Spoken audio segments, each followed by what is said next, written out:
Oh, it seems I have a visitor this evening. Welcome. The night sky hangs clear and cold tonight, the aurora dancing green above the peaks, and I know you've come to rest beneath it. Take things slowly, and all will be well. I have some tales to share, ones that you may like. Are you all settled for this night? Good.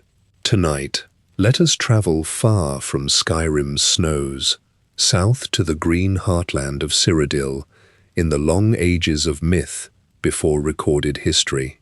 There, beneath starlight, an elder race raised towers of glowing stone and ruled all as gods and masters.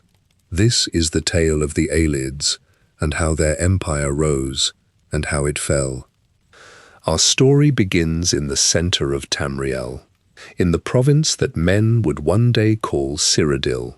In those distant ages, it was known as Cyrod, and it was a land of thick forests, wide rivers, and rolling green hills at the very heart of the continent. Great oak and ash grew along the banks of the Neben, a river so broad that it carried boats from the northern mountains all the way down to the southern marshes. Mist gathered over the water in the mornings, and herds of deer moved through the undergrowth. At the middle of it all stood a low island, ringed by lake water, where one day a great white tower would rise. This land was warm and fertile, far gentler than the frozen north, and it drew settlers who wished to build something lasting. The people who came to build here were Mer, the elder race that we would call elves. They arrived from the Somerset Isles, the ancestral home of the High Elves, far to the southwest, across the sea. These were the Oldmer, the Old Elves, who traced their bloodline back to the first spirits that walked upon the world. Over the long years of the Merethic era, that age of myth before written records, they made their way inland and settled the heart of the continent. In time, they came to be known by many names. Some called them the Heartland High Elves, for they claimed the very center of Tamriel. Some called them the Saliake, and in the ages long after their fall, when only broken ruins remained, they would be remembered as the Wild Elves, but in their own tongue and their own time, they were the Ayleids. They were a striking people to look upon. Where their high elven cousins in Somerset carried tall, golden features, the Ayleids grew distinct across the generations they spent apart. Many bore hair of a rare silver-gold shade, pale and bright, and their skin took on a soft olive tone, unlike the fairer myrrh of the Isles. They kept the long lives and the natural gift for magic that all elves shared, yet they became their own branch of the family, shaped by the heartland they now called home. Their first foothold in this land came through an old bargain. Long before the empire itself, a Mer navigator named Topal the Pilot sailed the interior waters of Tamriel and found the low island at the center of the Great Lake. The island was already home to a native people, a race remembered only as the Birdmen. Topal was given the island in exchange for a gift, for he taught the Birdmen the art of letters, the knowledge of reading and writing. And so the elves gained their first hold upon the ground where the white gold tower would one day stand, the ground from which they would come to rule all the lands around them. From that single island, the Ayleids spread outward across the heartland, following the rivers and clearing the forests. Yet the story of how they came to leave Somerset and why they broke so completely from their kin across the sea holds the seed of everything that they would later become. The High King of Alinor sat upon a throne of polished crystal and dictated the rules of the Somerset Isles. He commanded the Oldmer to bow strictly to the Aedra, the ancestor spirits.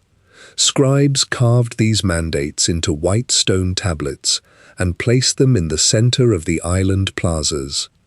The king directed his guards to dismantle the shrines built for the Daedra, the spirits of the spaces between the worlds. The guards shattered the obsidian altars with heavy iron hammers and scattered the ash across the harbor water. They dumped the offerings of blood and wine into the dirt. Many elves read the white stone tablets and turned away from the plazas.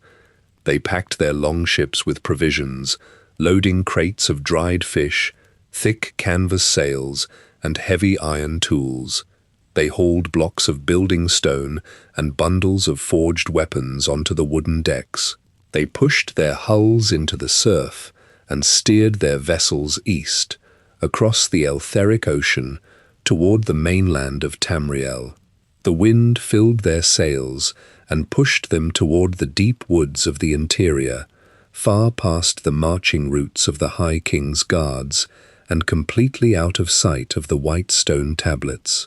They sought a place to build their own altars and practice their own rituals.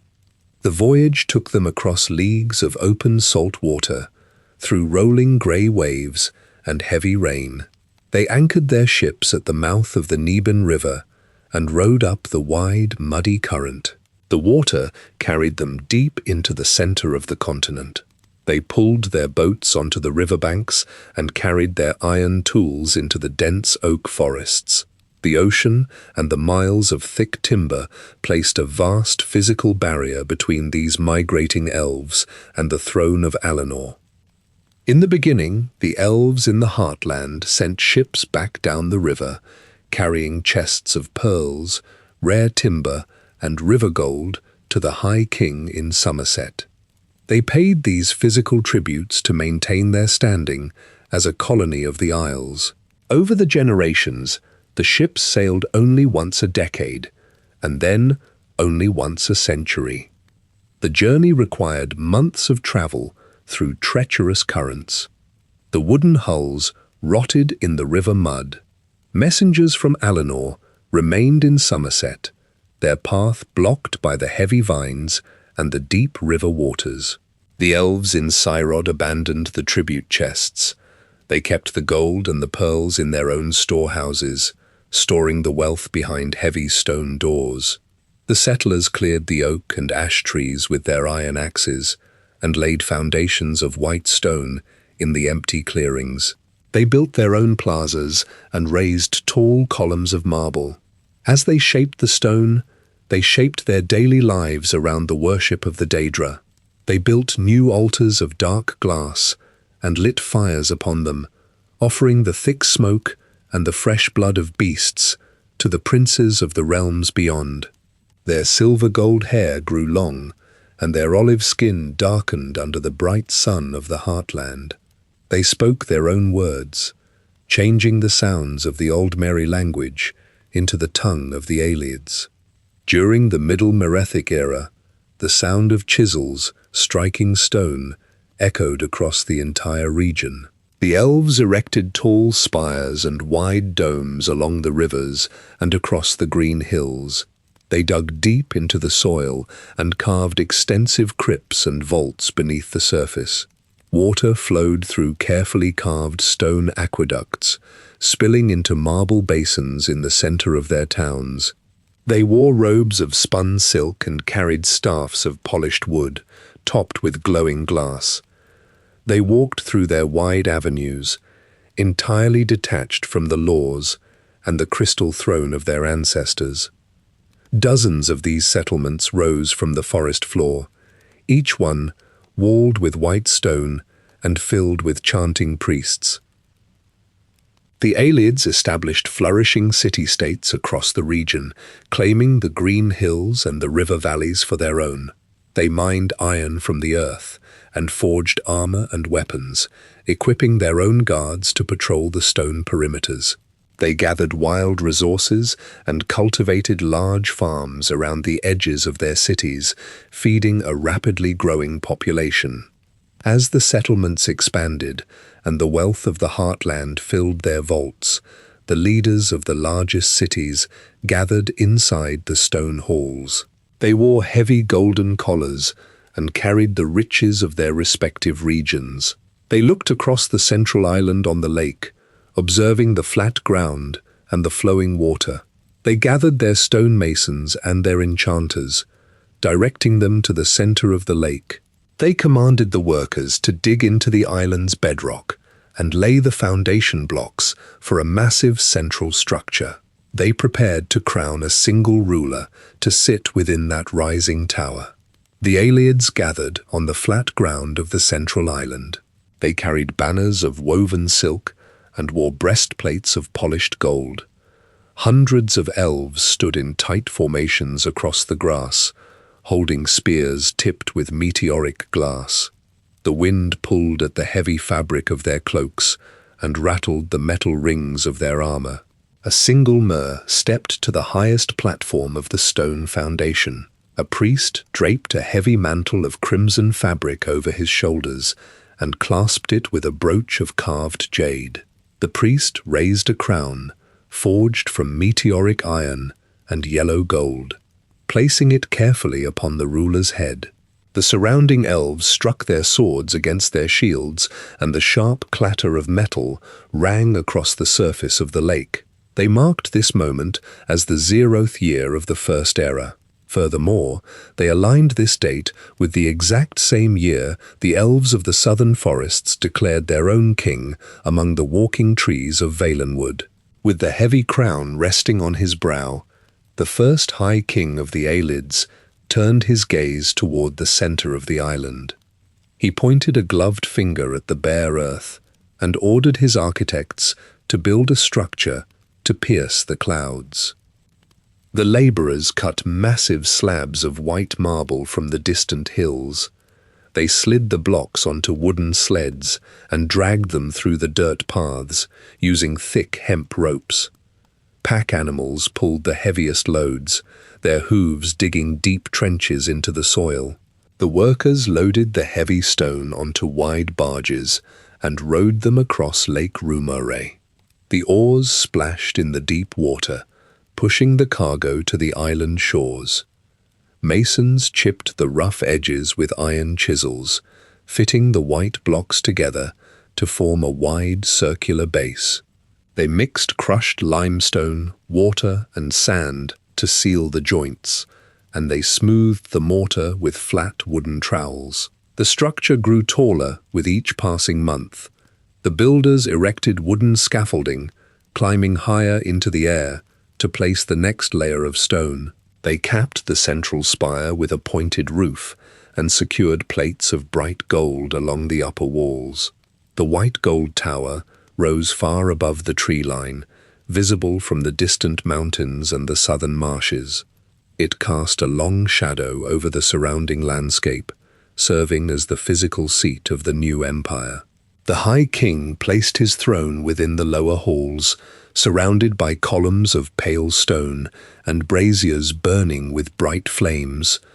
The core of the white gold tower contained the Temple of the Ancestors. The masons hollowed out a massive chamber in the center of the spire, leaving wide arches to support the ceiling.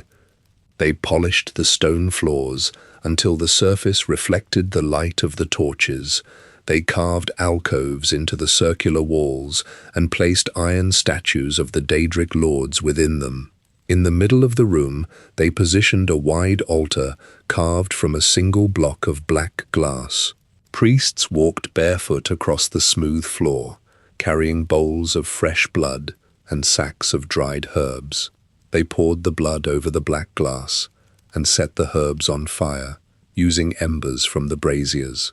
Thick grey smoke rose into the air, filling the chamber with the heavy scent of burning pine and copper. The Ayleids knelt before the altar and chanted words in the Daedric tongue.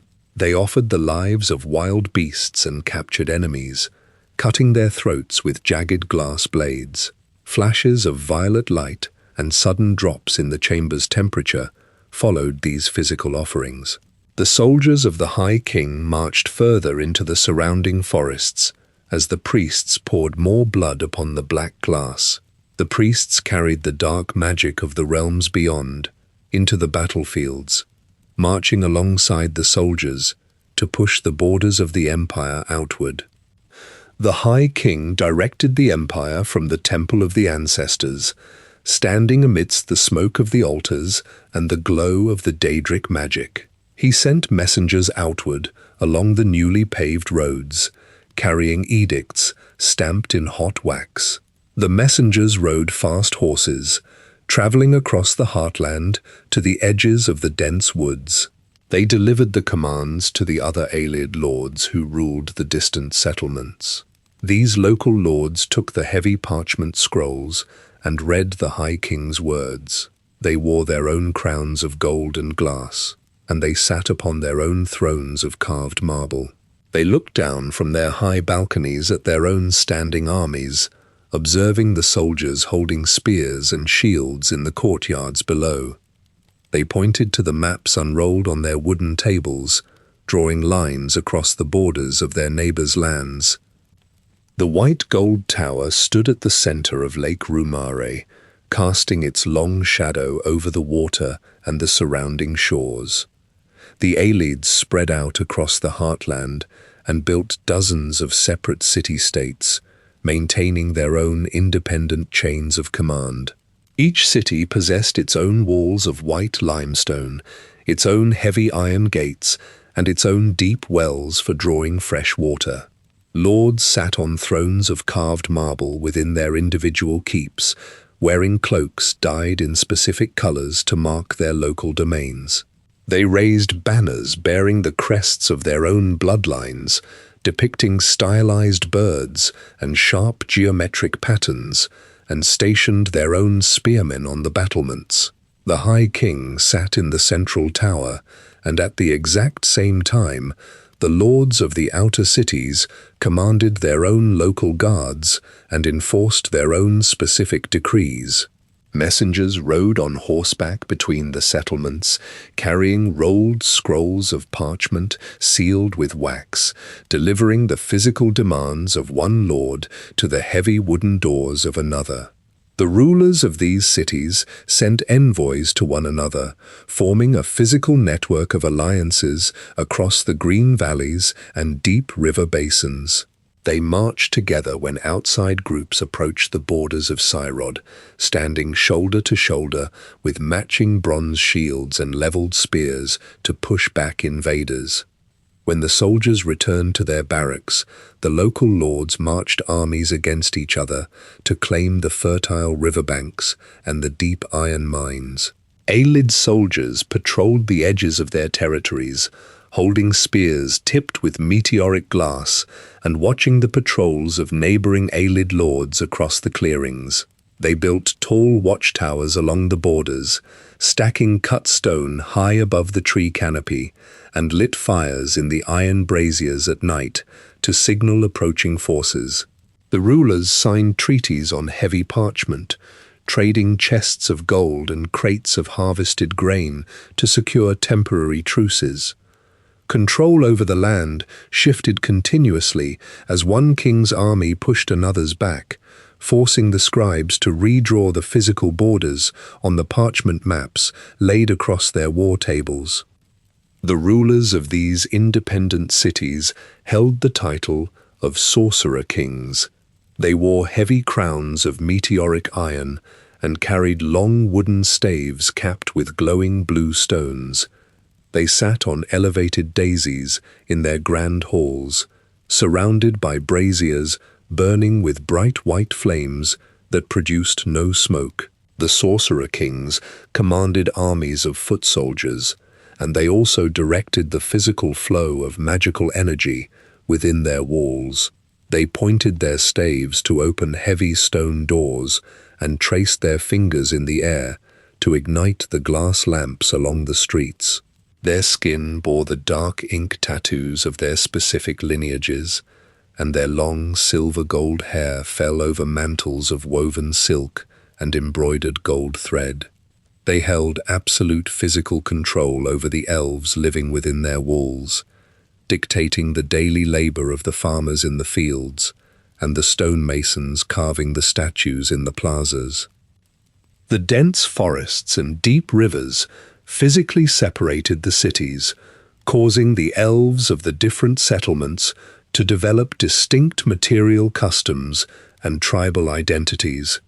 The inhabitants of the southern cities near the marshes wore light linens and sandals of woven reeds to walk through the damp soil. They built their homes from mud brick and decorated their walls with the polished shells of river crabs and the vibrant feathers of jungle birds. The elves of the northern hills wore heavy cloaks of wolf fur and boots of thick leather to traverse the rocky inclines. They cut their homes straight into the granite bedrock and lined their floors with the heavy hides of mountain bears. The weaponsmiths forged different tools in their respective regions.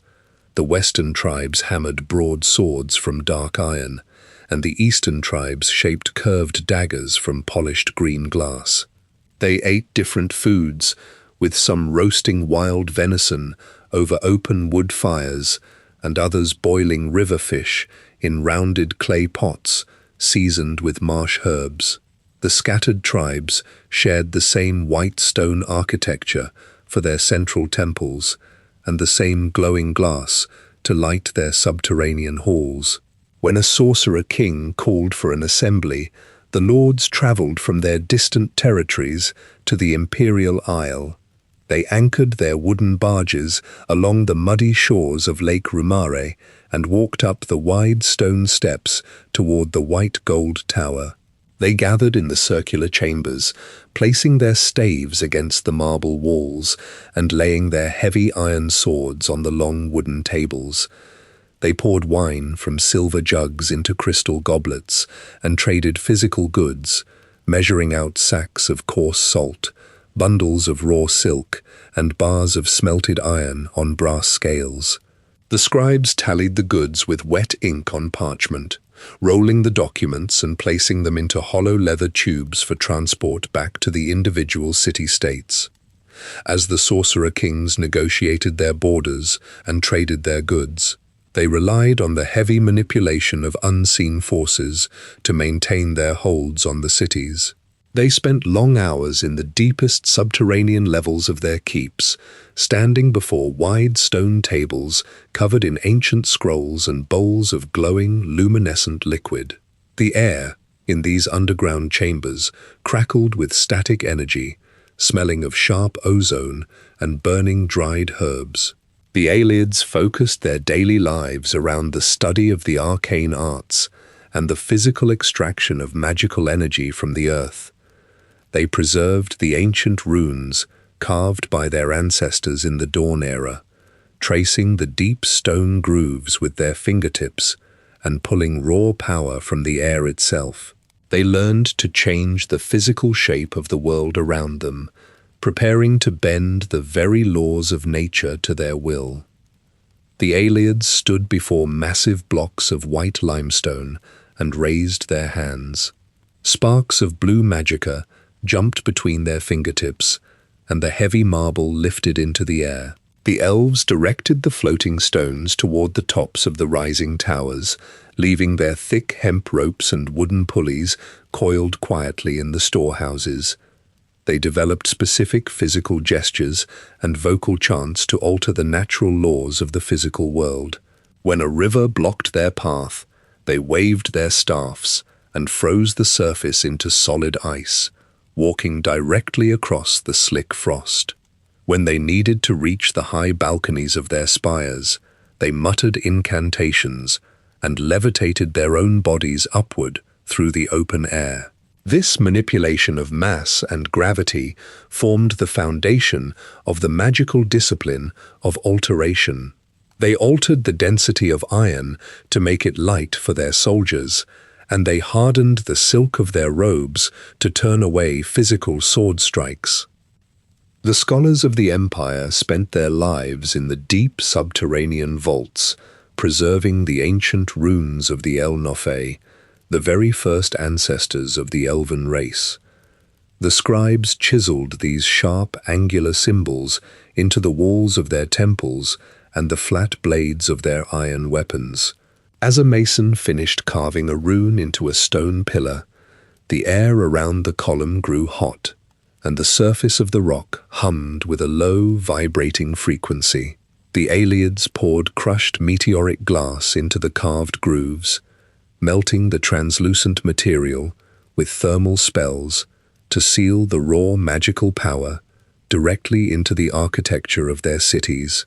These runes held the spells in place for centuries, keeping the heavy water flowing steadily through the elevated aqueducts and maintaining the structural integrity of the massive arched ceilings.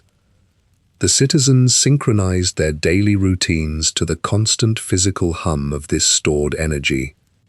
The Ayleids substituted heavy manual labor in their city-states with constant spellcasting.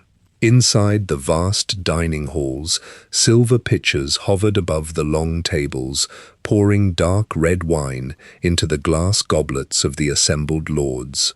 Brooms made of stiff bristles swept the polished stone floors under the direction of telekinetic currents, gathering the loose dust into neat piles. In the forges, the metalworkers channeled raw thermal energy through their bare palms, heating the iron ingots until they glowed bright orange and shaping the metal with localized gravitational pressure alongside their iron hammers. Even the farmers in the surrounding fields utilized the arcane arts, singing specific tonal frequencies to force the crop seeds to sprout through the damp soil at an accelerated rate. The air in the cities constantly smelled of sharp ozone and singed dust from the massive output of magical energy. The sorcerer kings demanded strict arcane mastery from their subjects, and so they constructed grand academies with wide, domed roofs to train the younger generations. Elder instructors taught the young elves the exact physical motions of spellcasting. The students sat on stone benches and practiced extending their magicka reserves, pushing the energy out from their chests and down through their arms. Sweat dripped from their foreheads, and the blood vessels in their necks bulged under the physical strain of channeling the raw power. When a student twisted their wrist at the wrong angle, the contained energy exploded outward, cracking the stone tiles and leaving dark scorch marks across the floor. The instructors pushed the students to repeat the exercises until their muscles memorized the perfect forms, ensuring that every citizen possessed the ability to cast complex spells. Their command over alteration extended to the physical flesh and bone of living creatures. The Ayleid flesh sculptors strapped wild beasts to heavy iron tables and channeled healing magicka alongside destructive forces. They fractured the bones of forest wolves and reshaped the calcium into thicker, sharper spikes, simultaneously knitting the muscle tissue back together with green restorative light. They stretched the hide and altered the vocal cords of the creatures, breeding entirely new variations of large hunting hounds to patrol the borders of their cities. Some Ayleid lords turned these flesh-sculpting techniques upon themselves, adjusting the physical symmetry of their own faces or increasing the density of their own skeletal structures to withstand the heavy impacts of physical combat. The Ayleids categorized all of physical creation into distinct elements, focusing their magical studies on manipulating these fundamental components. They commanded the earth by pulling raw ore from the deep subterranean veins and shifting the surface dirt to form deep defensive trenches. They commanded the water by pulling the heavy moisture from the air to fill their deep cisterns and generating thick grey fogs to obscure their marching armies from outside observers. They commanded the wind by summoning sharp, continuous gales to push their sailing barges rapidly across the wide surface of Lake Rumare. The Ayleids classified the fourth element as pure light. They observed the red flames of wood fires and catalogued the choking smoke and the brittle ash, categorizing combustion as a base and corrupt physical reaction. To find the sublime form of the fourth element, the Ayleid sorcerer kings looked upward to the clear night sky and the bright sun of the day. They recognized the stellar illumination descending from Aetherius as the highest and most potent form of magical energy. They sought to capture the physical radiance of the cosmos, to pull the brilliant beams down from the firmament and trap that radiant power permanently inside their own white stone halls. The Ayleids divided the physical world into 4 specific elements, identifying earth, water, air, and light as the fundamental components of all creation. They extracted heavy iron ore from the dirt, channeled the swift currents of the rivers, and manipulated the atmospheric pressure of the wind. When the sorcerer kings examined burning wood, they observed the thick grey smoke rising into the air, the brittle black charcoal crumbling under their boots, and the heavy layer of soot coating the surrounding stones. They categorized this physical combustion as a base and corrupt reaction. To find the pure 4th element, the Ayleids turned their gaze upward. They observed the bright, continuous illumination of the sun during the day and the sharp, piercing beams of the stars at night. They classified this radiant energy as the true physical manifestation of light. They directed their scholars and masons to harness this specific illumination and bring it down into their subterranean vaults. This focus on pure light shaped the physical construction of every Ayleid city across the heartland. The masons carved tall, slender pillars from white marble and topped them with wide, clear glass globes. They filled these globes with concentrated magicka, creating street lamps that cast a steady, cool blue glow across the paving stones. The light remained cold to the touch and cast sharp, distinct shadows against the limestone walls. Inside the deep underground chambers, the architects designed wide, shallow pools lined with polished turquoise tiles. They channeled raw magical energy into the water, causing the surface to glow with a bright, luminous sheen. The liquid illuminated the dark stone ceilings and provided the scholars with constant visibility to read their parchment scrolls deep beneath the earth. The engineers built tiered fountains in the center of the public plazas, routing water through hidden pipes and infusing it with dense clusters of magical energy. The water spilled over the carved stone edges, glowing brightly and casting a continuous, shimmering reflection across the surrounding courtyards. The citizens walked through these illuminated squares, their path lit entirely by the trapped energy resonating within the stone and the water. The Ayleids placed blocks of luminous rock in the center of their dining tables and mounted glowing crystals upon the iron brackets on their walls. The physical energy stored within these stones radiated outward, projecting steady beams across the rooms. The air inside their sealed vaults remained clear and cold, carrying the sharp scent of ozone from the constant magical discharge. The soldiers of the Empire integrated this magical illumination directly into their equipment.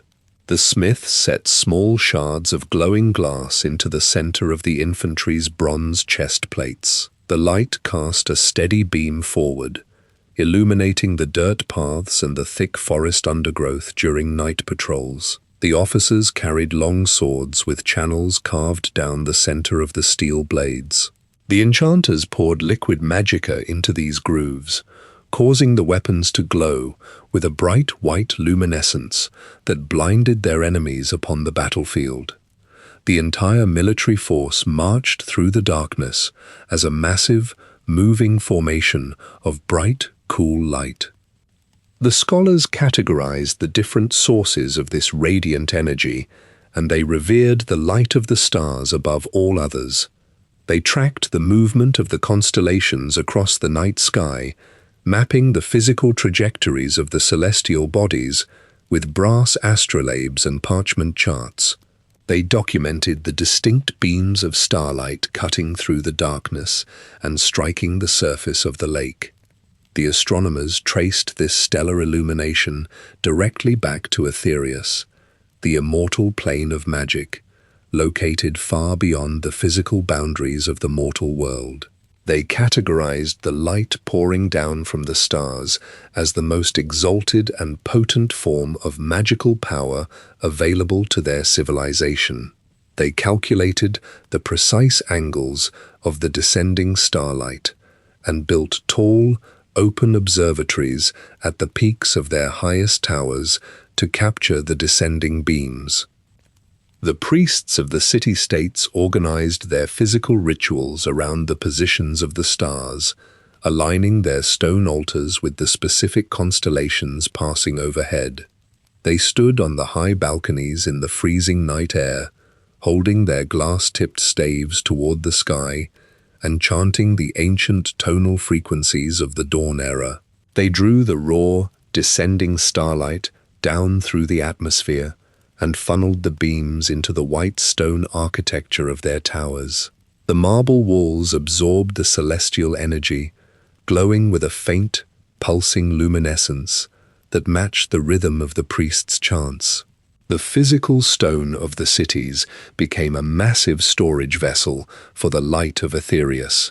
To contain this stellar energy in concentrated, portable forms, the Ayleids required vessels capable of holding the raw power of the cosmos.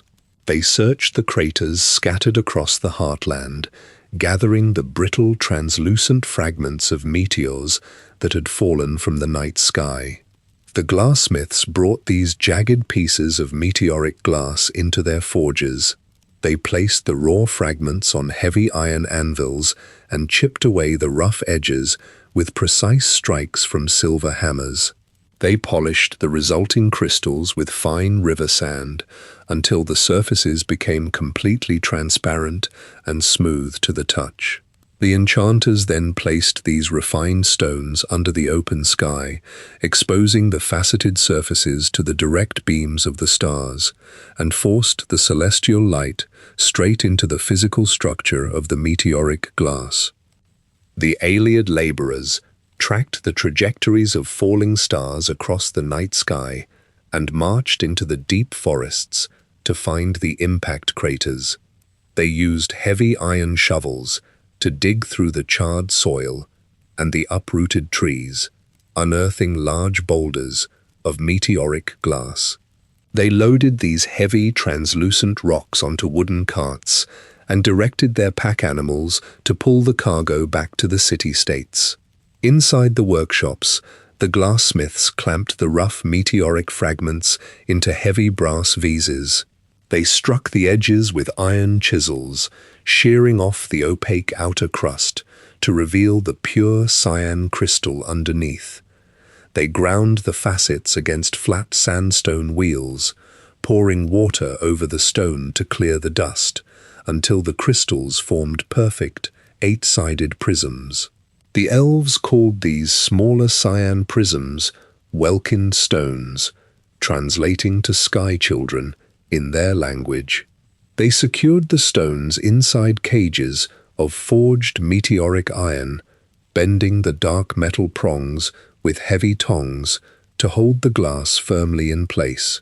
The completed stones emitted a steady, cool blue light that illuminated the workbenches and cast long shadows against the limestone walls. The sorcerer kings and the battle mages carried these Welkind stones inside thick leather pouches attached to their belts.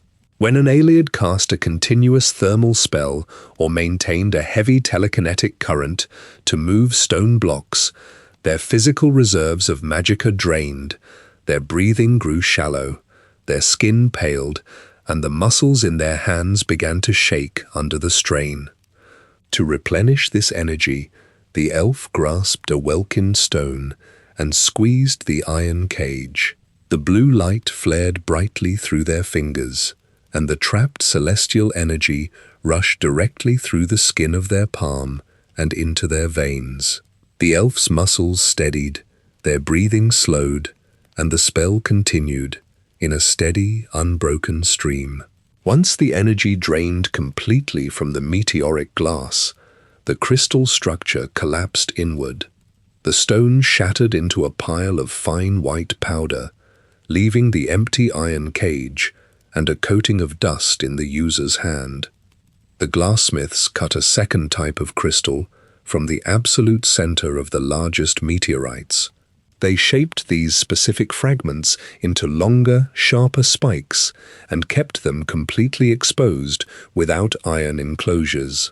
The elves named these white, highly luminescent crystals Vala stones, meaning star stones. A Vala stone glowed with a blinding white intensity, forcing the smiths to squint their eyes as they polished the flat sides. The Ayleids placed these stones on elevated marble pedestals inside their armories and their central enchanting chambers.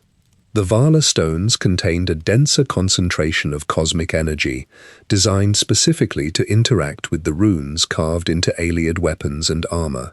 When an Ayleid soldier returned from a long patrol along the borders, the glowing enchantments on their glass-tipped spears and iron breastplates faded, leaving the metal cold and the runes dark.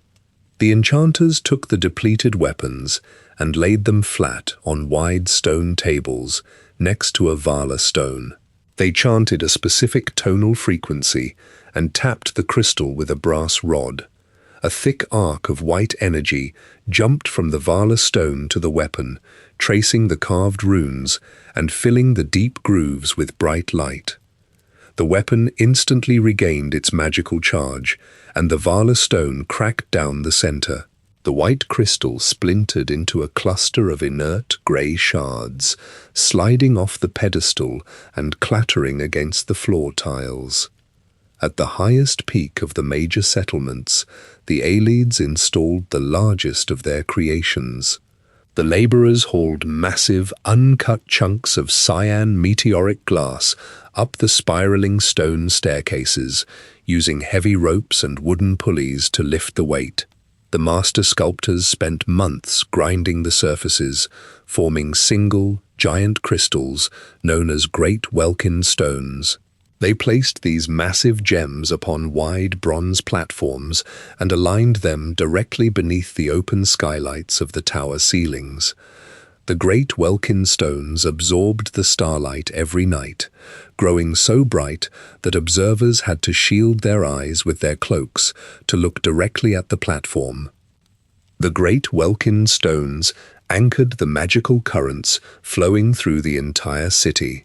The stored energy pulsed outward in physical waves, causing the air in the chamber to vibrate and the dust motes to scatter across the stone floor.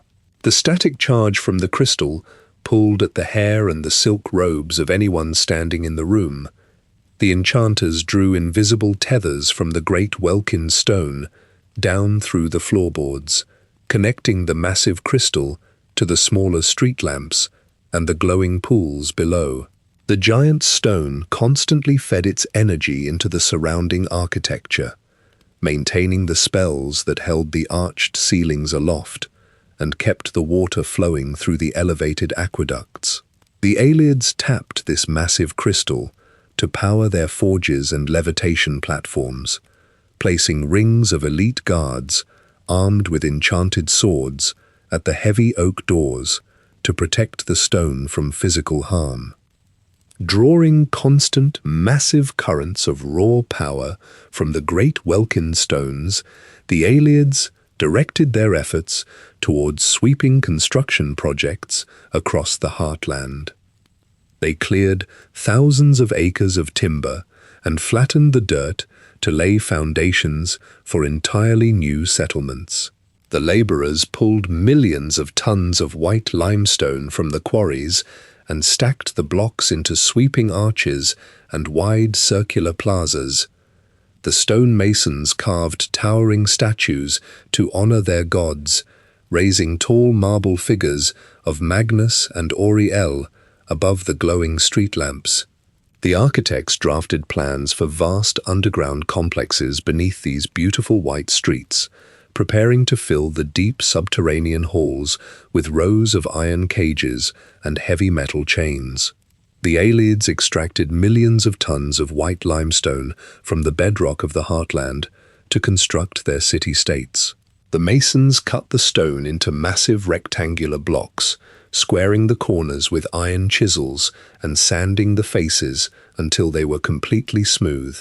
They laid these heavy blocks into wide, paved avenues that cut straight through the dense timber, creating physical roads connecting the central plazas to the outer walls.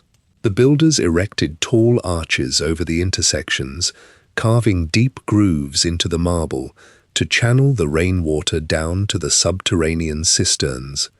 They constructed thick outer walls to protect their settlements, stacking the white stone 50 feet high and capping the battlements with iron spikes. When the sunlight hit the polished limestone, the entire city gleamed with a stark, blinding white reflection that contrasted sharply against the surrounding green forest. Inside the walls, the architects designed grand circular plazas for the citizens to gather. They placed tiered fountains at the center, lining the basins with polished turquoise tiles and mounting brass spigots shaped like the heads of hunting hounds. The water poured continuously from the open jaws, splashing into the lower pools and reflecting the blue light of the surrounding street lamps. The elves built their homes and public halls around these squares, raising domed roofs, supported by slender marble columns. They avoided using dark wood or heavy thatched straw for their buildings, preferring the solid permanence of the white stone. They carved wide balconies overlooking the streets, decorating the railings with twisting metal vines forged from bronze and meteoric iron. The Ayleids filled these open spaces with massive physical monuments. The sculptors chiseled towering figures of the ancient gods from solid blocks of granite. They carved statues of Auriel, holding a longbow and pointing an arrow toward the sky, rendering the muscles of his arms and the feathers of the fletching in sharp detail. They sculpted Magnus with a wide, featureless face, standing with his hands raised to frame a glowing Vala stone embedded directly into the stone. These figures stood over 20 feet tall, casting long shadows across the paving stones during the day. The sculptors also carved large stone murals into the sides of the public halls, depicting the long ships of the Aldmer crossing the ocean and the first High King placing the iron crown upon his head. They rubbed crushed lapis lazuli and gold dust into the carved lines, coloring the historical records directly into the architecture of the city. Beneath the white avenues and the glowing street lamps, the builders dug deep into the earth. They carved extensive subterranean complexes directly into the bedrock, forming miles of interconnected tunnels and vaulted chambers. The air down here smelled heavily of damp earth and sharp ozone from the constant magical discharge. They lined the rough dirt walls with cut limestone and installed heavy iron gates at the intersections, securing the passages with complex locking mechanisms. The masons built wide stone platforms in the center of the largest rooms, placing heavy bronze braziers at the corners to hold the glowing welkin stones. These underground halls served as the storehouses for their accumulated wealth, holding iron chests filled with river gold, stacked crates of refined meteoric glass, and long racks of enchanted weaponry. These subterranean levels also contained the physical mechanisms of Ayleid cruelty. Past the sealed vaults and the quiet libraries, the architects constructed long rows of holding cells. They bolted heavy iron bars into the stone floors and attached thick metal shackles directly to the walls. They built low stone tables and fitted them with leather straps and iron clamps. The air in these sections remained cold and stagnant, lacking the warm light of the upper plazas. The sorcerer kings required constant physical labor to mine the stone and cut the timber for their expanding cities, and they did not intend for their own citizens to perform the heaviest tasks. They designed these dark, lower levels specifically to hold the captives taken during their border skirmishes and their raids into the surrounding wilderness. The physical beauty of the Ayleid city-states masked the constant industry of their expansion. The white towers pierced the sky, the blue street lamps glowed through the night, and the tiered fountains splashed in the center of the plazas.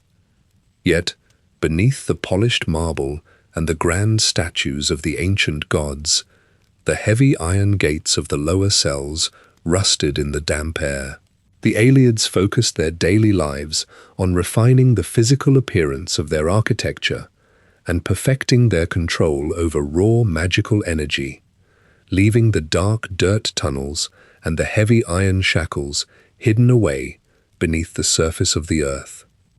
The Ayleids placed statues of the ancestor spirits and the princes of the outer realms within the exact same white marble plazas. Priests walked out of the temple of the ancestors, carrying bundles of golden wheat, and laid them at the feet of Auriel, the time god carved with a massive sunburst shield. They then walked directly across the paved courtyard to the black glass altars of the Daedric princes. They poured cups of thick red blood and placed the severed heads of captured beasts onto the obsidian slabs. The citizens knelt before the limestone arches, touching their foreheads to the stone tiles in front of the eagle-shaped crests of the Aedra, and then struck heavy iron gongs to call the attention of the Daedra. They offered river gold and polished meteoric glass to both groups of entities, filling the stone offering bowls to the brim. The masons decorated the Aedric shrines with smooth plates of beaten brass, and they lined the Daedric altars with jagged spikes of forged iron. The High King in the white gold tower ordered the stonemasons to carve the names of all these entities into the central pillars of the throne room. The scribes chiseled the ancient runes for the Aedric creators right next to the sharp, angular symbols of the Daedric lords of destruction and domination. The Ayleids traced the grooves of these runes with their glowing staffs, pulling magical energy from both sets of symbols equally. Inside the subterranean vaults, enchanters bound the raw elemental magic of the natural world alongside the chaotic, shifting energy pulled from the planes of oblivion. They stitched the physical flesh of their hounds using restoration magic and infused the muscle tissue with the dark violet static of Daedric curses. The armorers forged breastplates with gold plates reflecting the sun, and they lined the interior padding with the black scales of Daedric reptiles summoned from the void. The rulers of the city-states wore amulets containing the blessed water of the ancestors and rings set with the smouldering coals of the Daedric wastes. Among the many figures carved into the limestone walls, the masons dedicated the largest blocks of marble to the Daedric Prince of Light. The Ayleids called her Merid Nunda. The sculptors chiseled her form as a tall, imposing woman wearing a heavy stone cowl draped over her head.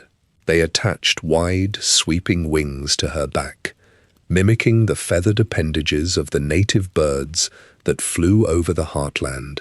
The priests of Merid Nunda wore white silk robes and carried long staffs topped with the brightest, most concentrated Welkin stones.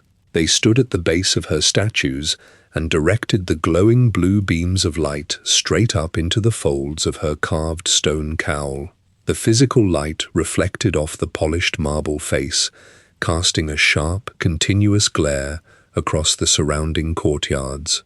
The worshippers laid clear quartz crystals and bowls of purified spring water at her feet, offering the most transparent and luminous materials they could pull from the earth. The worship of Merid Nunda dominated the daily physical routines of specific city-states, driving the construction of the entire settlement of Deladil. The builders of Deladil placed a massive, towering effigy of the winged Daedric prince at the absolute center of their highest hill.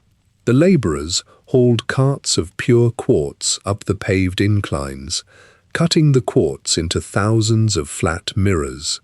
They mounted these mirrors onto bronze brackets surrounding the central temple, angling the reflective surfaces to catch the morning sun.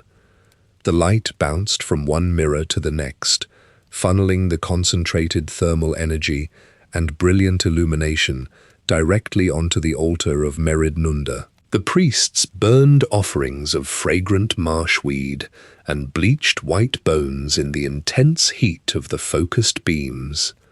The thick white smoke rose above the city walls, carrying the scent of burning calcium and dried flowers across the surrounding forests. The paving stones of Deladil's streets consisted of polished mica, turning the entire city into a massive, blinding reflection of the sky. The priests of Merid Nunda directed the citizens to hunt down the physical manifestations of decay and false light. Ayleid soldiers marched into the damp caves at the edges of their territories, carrying torches of blue meteoric glass. They drove their iron spears through the rotting flesh of reanimated corpses and smashed the bones of skeletons that moved through the dark tunnels. They dragged the shattered remains back to the plazas and incinerated the corrupted marrow beneath the intense, focused beams of the quartz mirrors. The Ayleids watched the undead bodies turn to grey ash, raising their glass staves toward the bright, purifying light of their winged patron. They channeled the static energy of their Vala stones into the remaining ash, transforming the physical residue into glowing powder. The glassmiths then folded this glowing powder into the molten iron of their forges to create new, luminescent weapons for the infantry, equipping their armies with the physical remnants of their religious purges. The construction of these massive quartz mirrors, the carving of the huge marble statues, and the continuous mining of the meteoric glass required constant, heavy physical exertion. The Ayleid spellcasters used their magic to lift the heaviest stones and shape the metal, and they demanded thousands of hands to dig the trenches, turn the soil, and drag the raw timber from the forests. The sorcerer kings looked beyond the borders of their white stone walls to fill this physical need. They watched the tree lines and the wide riverbanks at the edges of their domain. They tracked the footprints and the small, crude campfires of the other mortal tribes who wandered through the dense brush of the heartland. The Ayleid scouts gripped their glass-tipped spears and crept through the thick ferns, observing the short, round-eared humans dressed in rough animal hides and carrying crude wooden tools. The humans moving through the brush were the Nedic peoples. They walked with rounded ears and grew thick, coarse hair across their arms and jaws. They wore the uncured hides of deer and bears, wrapping the heavy furs tightly around their shoulders against the evening chill. They gathered loose branches from the forest floor and piled them against the broad trunks of the oak trees to form small, low shelters. They struck flint rocks together to spark fires over beds of dried moss and snapped twigs. They roasted the meat of hunted animals on wooden spits and ground wild acorns between flat river stones to make coarse, pale flour. They established small, scattered groups across the heartland, building their camps in the deep timber, far from the towering white walls of the Ayleid city-states. The Nedders shared the vast interior of the continent with the elder race. They constructed their homes entirely from gathered wood and carried only sharpened flint knives and spears tipped with chipped bone. They approached the edges of the Ayleid clearings, holding bundles of thick wolf pelts and baskets woven from green river reeds.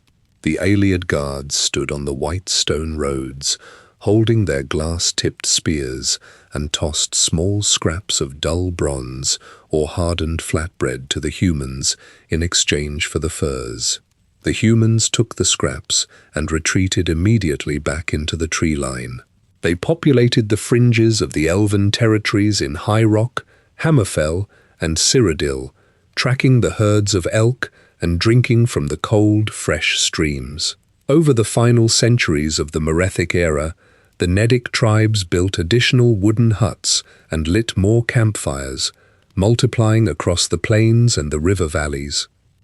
As their families expanded, the Nedic tribes established wider camps along the muddy banks of the Neben River.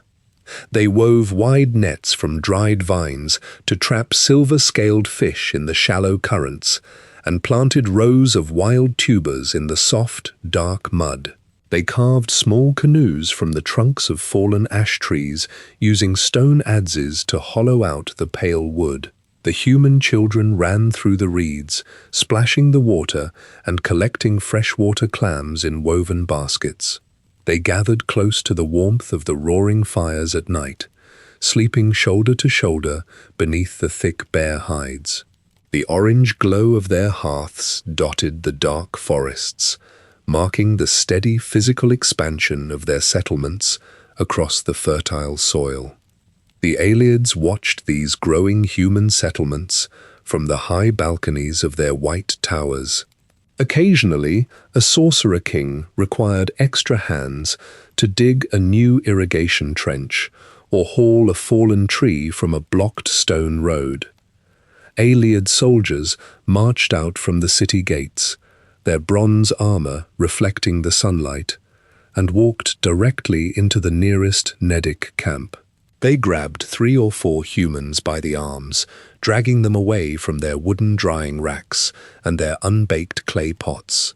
The soldiers forced the captives to carry heavy loads of cut limestone or dig deep channels in the soil using heavy iron spades. Once the physical labor concluded, the Ayleids released the exhausted humans back into the forest, leaving them with blistered hands and deeply bruised shoulders. This sporadic capture shifted as the leaders of the city-states drafted plans for a massive, unified empire across Cyrodiil. The sorcerer kings demanded taller observation towers, wider central plazas, and deeper subterranean vaults. The construction required millions of additional stone blocks and constant, unbroken physical labor from dawn until dusk. The Ayleid lords unrolled their heavy parchment maps and pointed their glowing glass staves directly at the dense clusters of Nedic camps along the river. They dispatched entire legions of infantry, ordering the soldiers to march out in tight, organized formations. The elves strapped heavy iron chains to their waists and carried large coils of thick hemp rope over their bronze shoulder plates. The Ayleid legions surrounded the human settlements as the sun crested the horizon. They kicked down the wooden support beams of the huts, collapsing the roofs of woven branches into the dirt. They struck the human hunters with the flat sides of their bronze shields, knocking the crude bone spears from their hands. The soldiers uncoiled the hemp ropes and bound the wrists of the Nedic men, women and children, pulling the knots tight against their skin. They linked the captives together in long lines, securing the heavy iron chains around their necks and ankles. They drove the humans forward with the blunt ends of their weapons, forcing them to leave their clay pots, their woven nets, and their scattered fires behind in the mud. The lines of bound humans walked barefoot across the rough dirt paths, their skin scraping against the sharp rocks and exposed tree roots. The Ayleid guards marched beside them, holding their glass-tipped spears upright and maintaining a steady, relentless pace through the undergrowth. They pulled the chains, dragging the captives out of the dense green forests and onto the smooth, white paving stones of the city roads. The humans looked up at the towering limestone walls and the glowing cyan street lamps, widening their eyes at the massive physical scale of the elven architecture. The guards marched them through the heavy iron gates and directed them straight toward the open rock faces of the limestone quarries, placing heavy iron pickaxes directly into their calloused hands. The Ayleid legions marched the Nedic captives directly into the deepest sections of the limestone quarries, handing them heavy iron mauls and directing them toward the sheer rock faces. The humans swung the heavy tools against the solid white stone, the iron heads sparking against the flint veins hidden within the marble. They hacked at the bedrock for hours under the direct glare of the sun, sweat pouring down their coarse hair and stinging their eyes. The Ayleid guards stood on the elevated ridges above the pits, watching the laborers below and holding long whips woven from dried river reeds. When a human dropped their maul from exhaustion, the guards cracked the whips across their bare shoulders, leaving long red welts across their skin. The sorcerer kings organized these captive men and women into specific labor camps, establishing permanent physical containment zones outside the white city walls. They constructed long wooden barracks from the felled timber, leaving the gaps between the rough logs open to the cold night air and the damp river fog. They drove heavy wooden stakes into the ground around the perimeter, stretching thick iron chains between the posts to create a solid boundary. The humans slept on the packed dirt floors, huddling together beneath their torn animal hides to trap their body heat. They drank muddy water from wooden troughs and ate boiled oats from shared iron pots.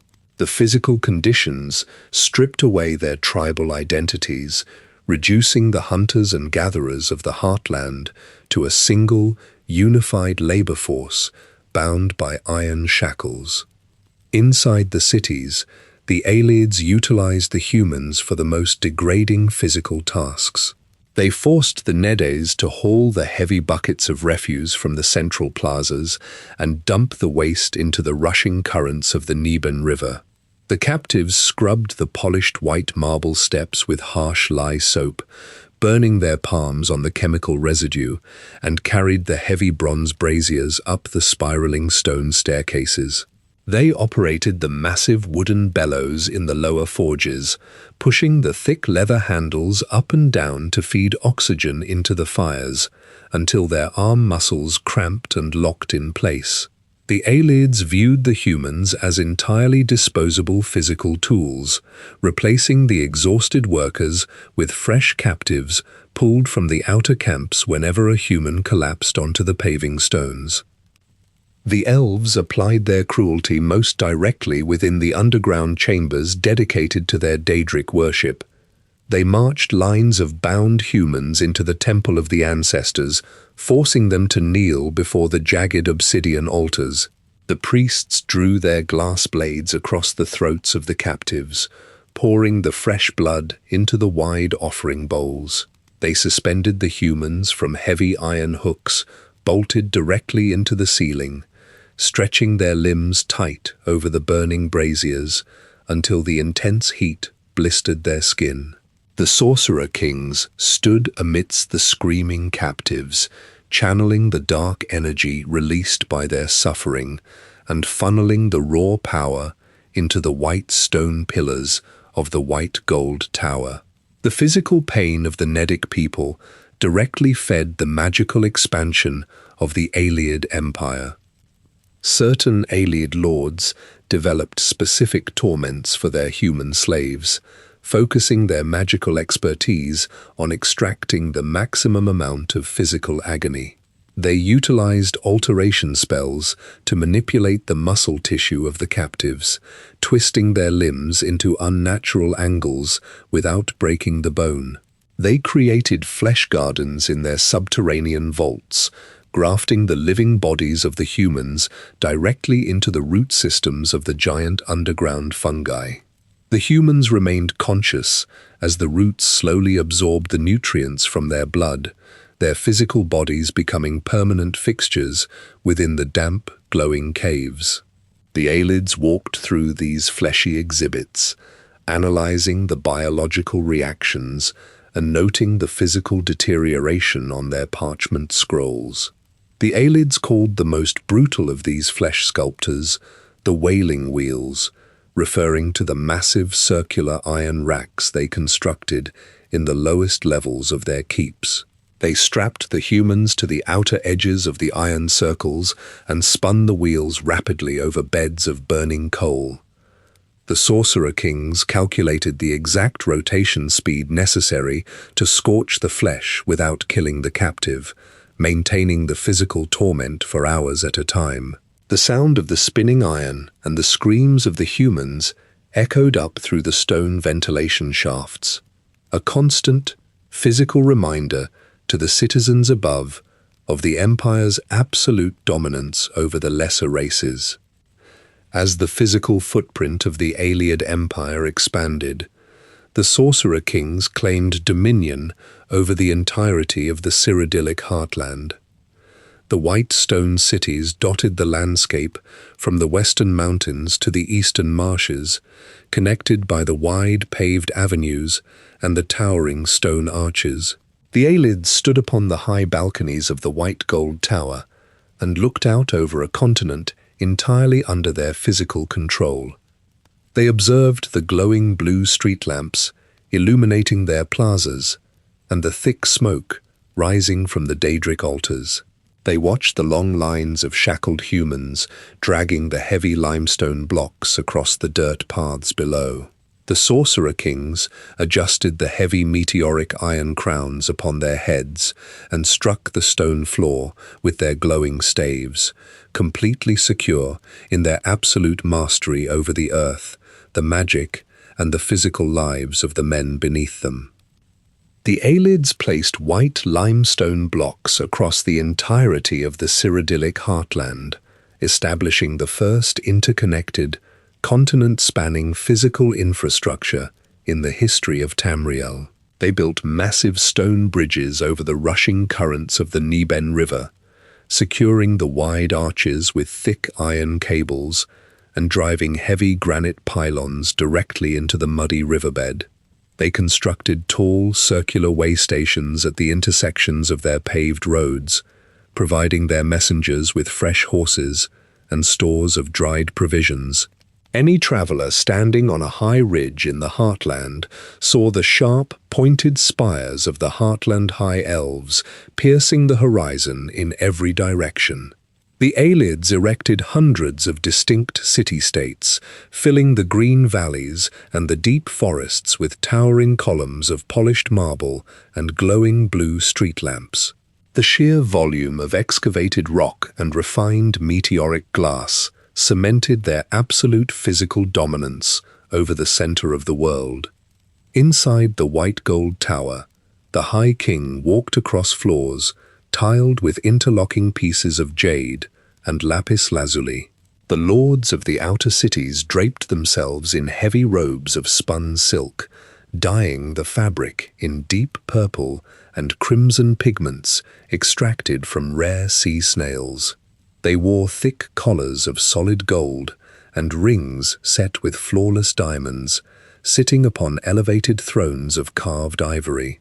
The armorers in the underground forges packed away their heavy molds for thick bronze breastplates and dedicated their anvils entirely to shaping delicate silver hairpins and ornate copper goblets.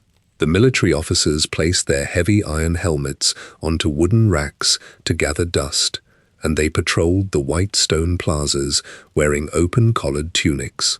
The wild elves turned their physical gaze upward to the stars, keeping their attention solely on the cosmic alignments and the clear sky far above the dirt.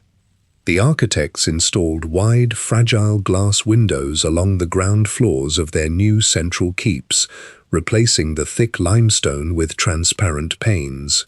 The laborers hoisted decorative doors forged from soft, beaten copper and twisted brass vines onto the main hinges, utilizing these malleable metals instead of heavy iron portcullises.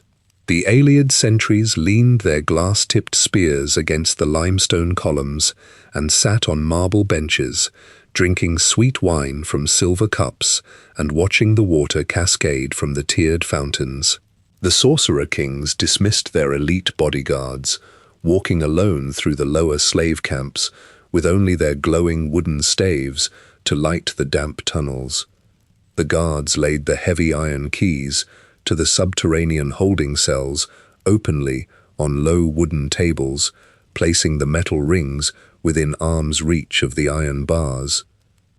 While the elves studied the constellations and hosted grand feasts in their domed halls, the captive Nedic population continued their grueling physical labor.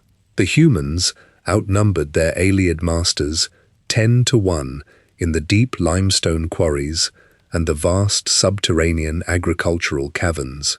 They carried the massive stone blocks on their scarred shoulders, their physical muscles growing thicker and denser under the constant weight of the heavy burdens. The human blacksmiths operated the massive leather bellows and struck the hot iron on the anvils, memorizing the exact thermal temperatures and physical techniques required to forge the Ayleid weaponry. The slaves secretly pocketed the sharp metal scraps from the workshop floors, sliding the jagged iron shards inside the folds of their torn animal hides and securing them with strips of dried leather. The Nedic laborers gathered in the darkest, dampest corners of the underground tunnels after the blue street lamps dimmed. They communicated through short, sharp hand gestures and low whispers, pressing their lips tightly together whenever the Ayleid overseers walked past the cell blocks.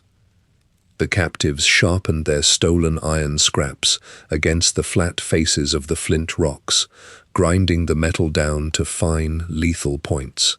They tested the tension of their iron chains, identifying the rusted links and the weakened hinges on the heavy wooden doors. The slaves mapped the precise physical patrol routes of the few remaining guards, counting the exact number of footsteps between the shift changes. The Ayleid lords sat upon their high balconies, completely absorbed in the radiant beams of the Vala stones and the harmonious chanting echoing from the Temple of the Ancestors. They locked their vision onto the glowing crystals, stepping around the physical forms of the humans exactly as they stepped around the wooden tables or the stone columns supporting their halls. Below the polished white paving stones, the human captives gripped their sharpened iron shards and their heavy stone pickaxes. The Nedic men and women knelt in the dark dirt, staring up at the soft copper gates and the smooth stone staircases leading to the surface, preparing to push their calloused hands against the rusted iron bars. One woman named Perif worked in the deep cisterns beneath the white gold tower, hauling heavy wooden buckets of cold lake water up the spiraling limestone staircases. She balanced a thick ash pole across her scarred shoulders, adjusting the weight as she climbed the steep inclines. The coarse ropes rubbed the skin from her collarbone, and the water sloshed over the wooden rims, soaking her torn animal hide tunic and splashing her bare feet. The rough stone steps scraped the thick calluses on her soles.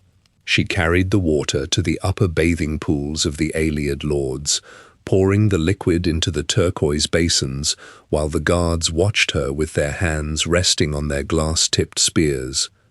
When she finished her daily rotations, the overseers forced her back down into the subterranean holding pens alongside hundreds of other captives. The humans huddled together on the packed dirt floors of the holding pens, clustering tightly to trap their body heat in the damp, drafty tunnels. Perif crawled to the darkest corner of the cell, staying entirely out of the blue glare of the Ayleid street lamps positioned outside the iron bars.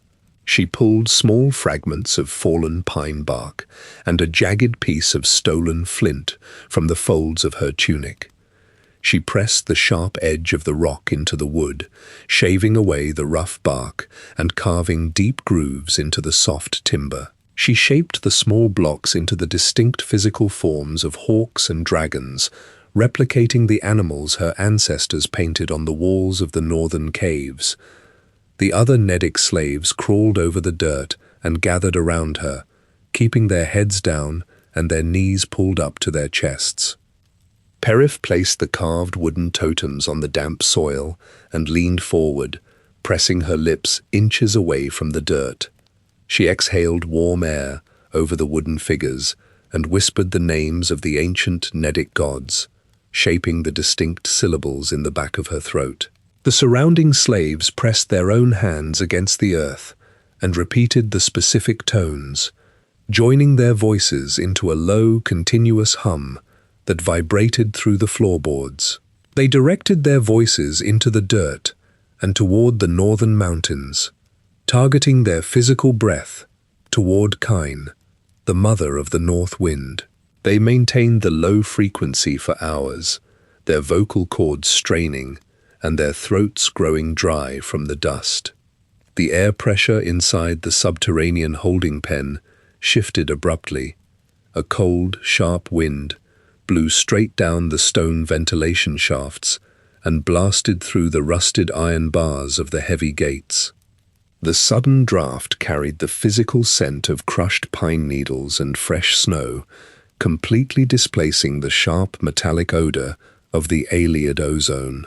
The rushing air extinguished the blue magicka flames burning in the braziers outside the cell, plunging the immediate corridor into total darkness.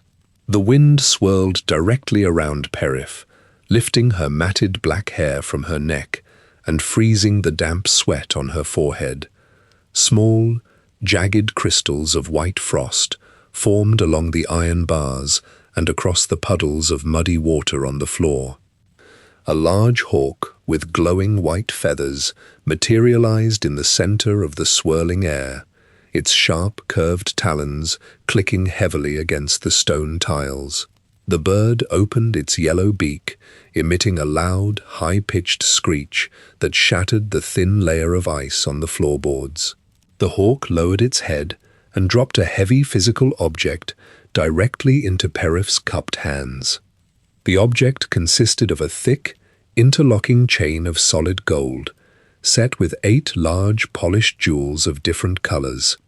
At the absolute center of the heavy collar sat a massive, multifaceted red diamond.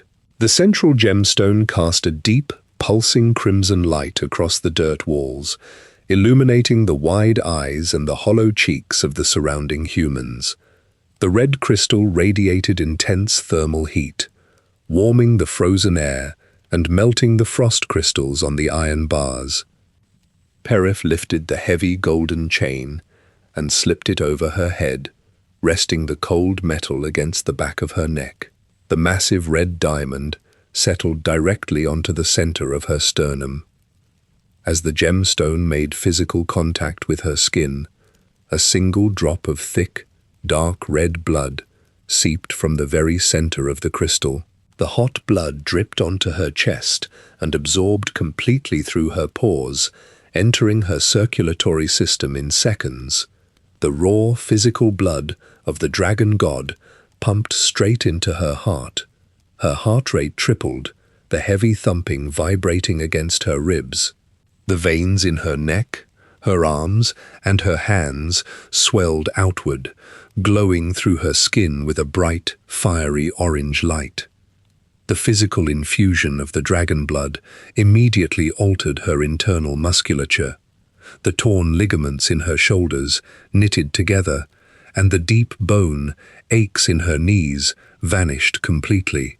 The fresh cuts on her fingers sealed shut, leaving smooth, unbroken skin behind.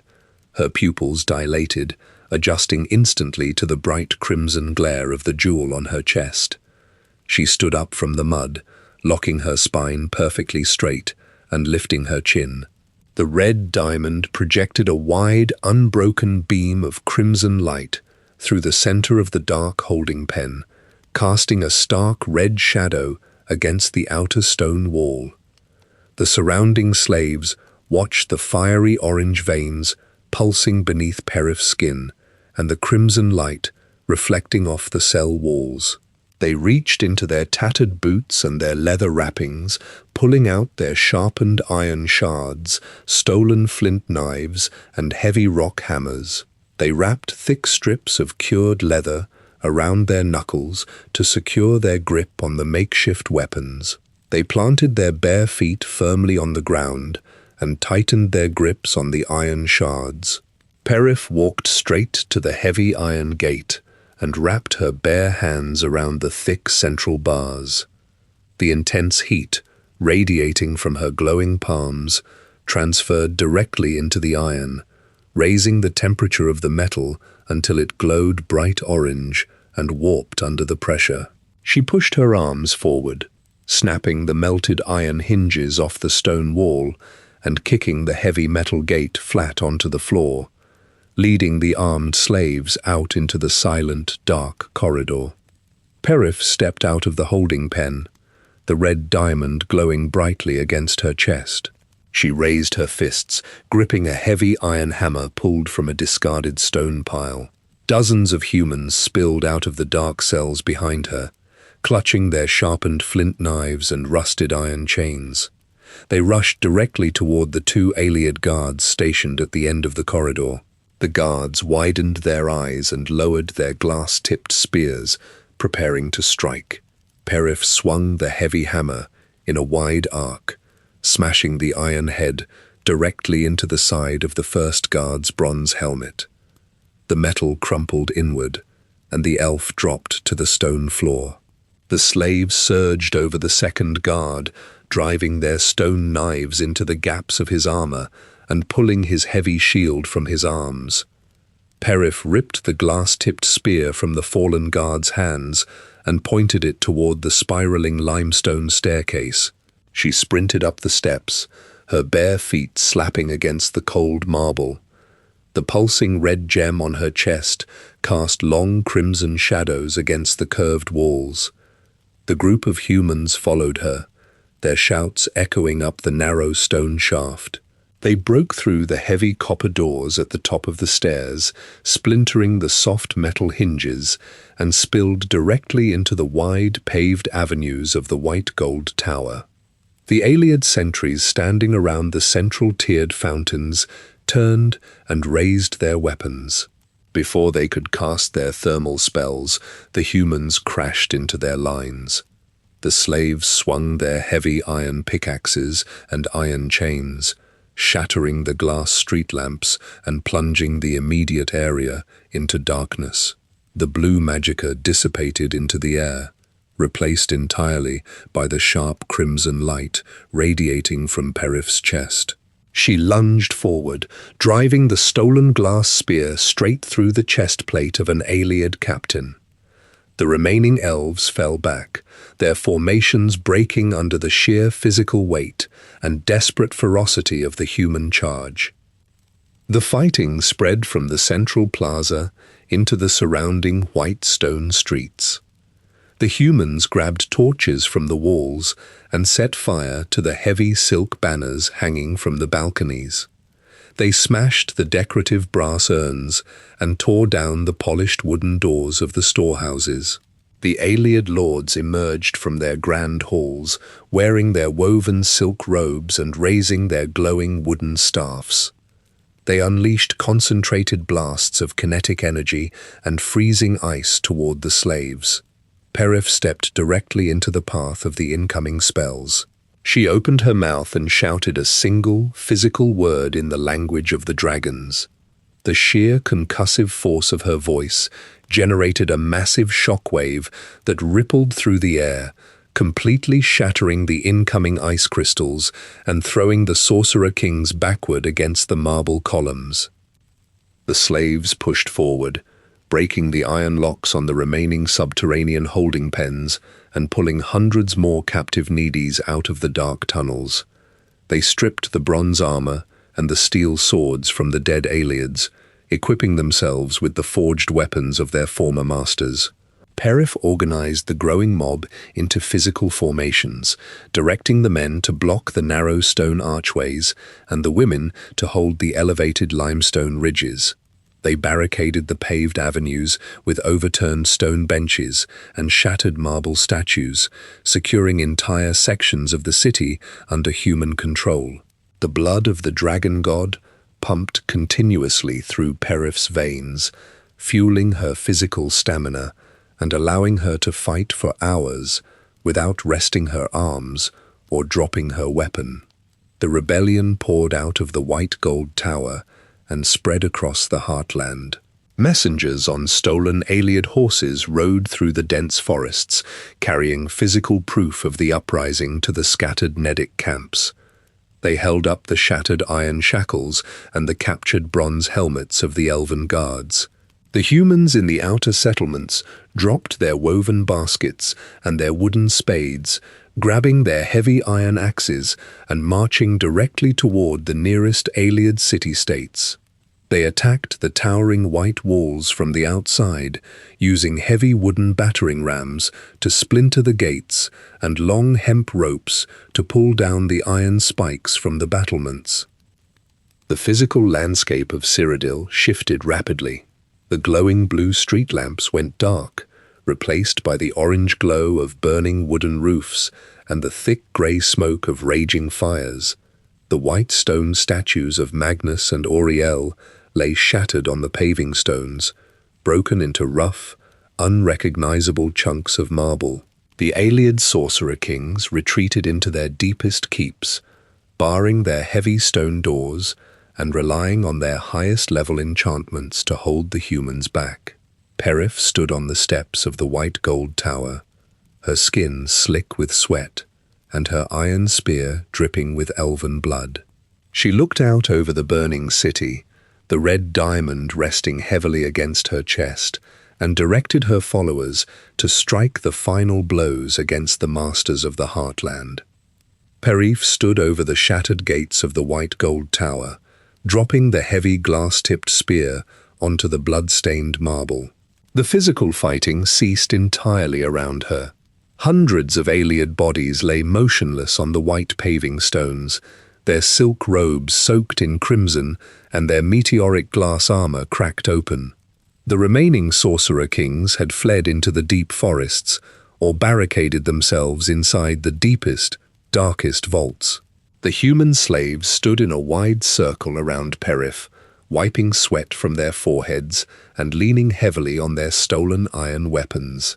They looked from the dead elves to the glowing red diamond resting on Perif's chest, dropping to their knees on the hard stone tiles and pressing their foreheads against the ground. They called her Alessia, naming her the first empress of Cyrodiil. Alessia did not order her followers to rest. She pointed toward the towering statues of the Ayleid gods and commanded the humans to tear them down. Men and women threw thick hemp ropes around the necks of the massive stone figures, pulling together to topple the monuments of Auriel and Magnus. The statues crashed onto the paving stones, shattering into hundreds of jagged marble fragments. The former slaves used their heavy pickaxes to strike the faces of the Daedric lords, grinding the carved stone features into white powder. They dragged the broken obsidian altars out of the subterranean temples and threw the jagged black glass directly into the deep waters of Lake Rumare. The new empress directed her forces to strip the Ayleid cities of their wealth. The humans broke into the armories and the storehouses, pulling out heavy iron chests filled with river gold and polished silver. They took the refined Welkin stones from the brass braziers, packing the glowing cyan crystals into rough leather sacks. Alessia's lieutenants stripped the silk banners from the balconies and used the fabric to bind the remaining Ayleid prisoners, securing their wrists with tight knots. They marched the captive elves down into the exact same subterranean holding pens where the humans had slept on the packed dirt floors, locking the heavy iron grates and leaving the Ayleids in total darkness. Alessia walked into the Temple of the Ancestors at the core of the white gold tower.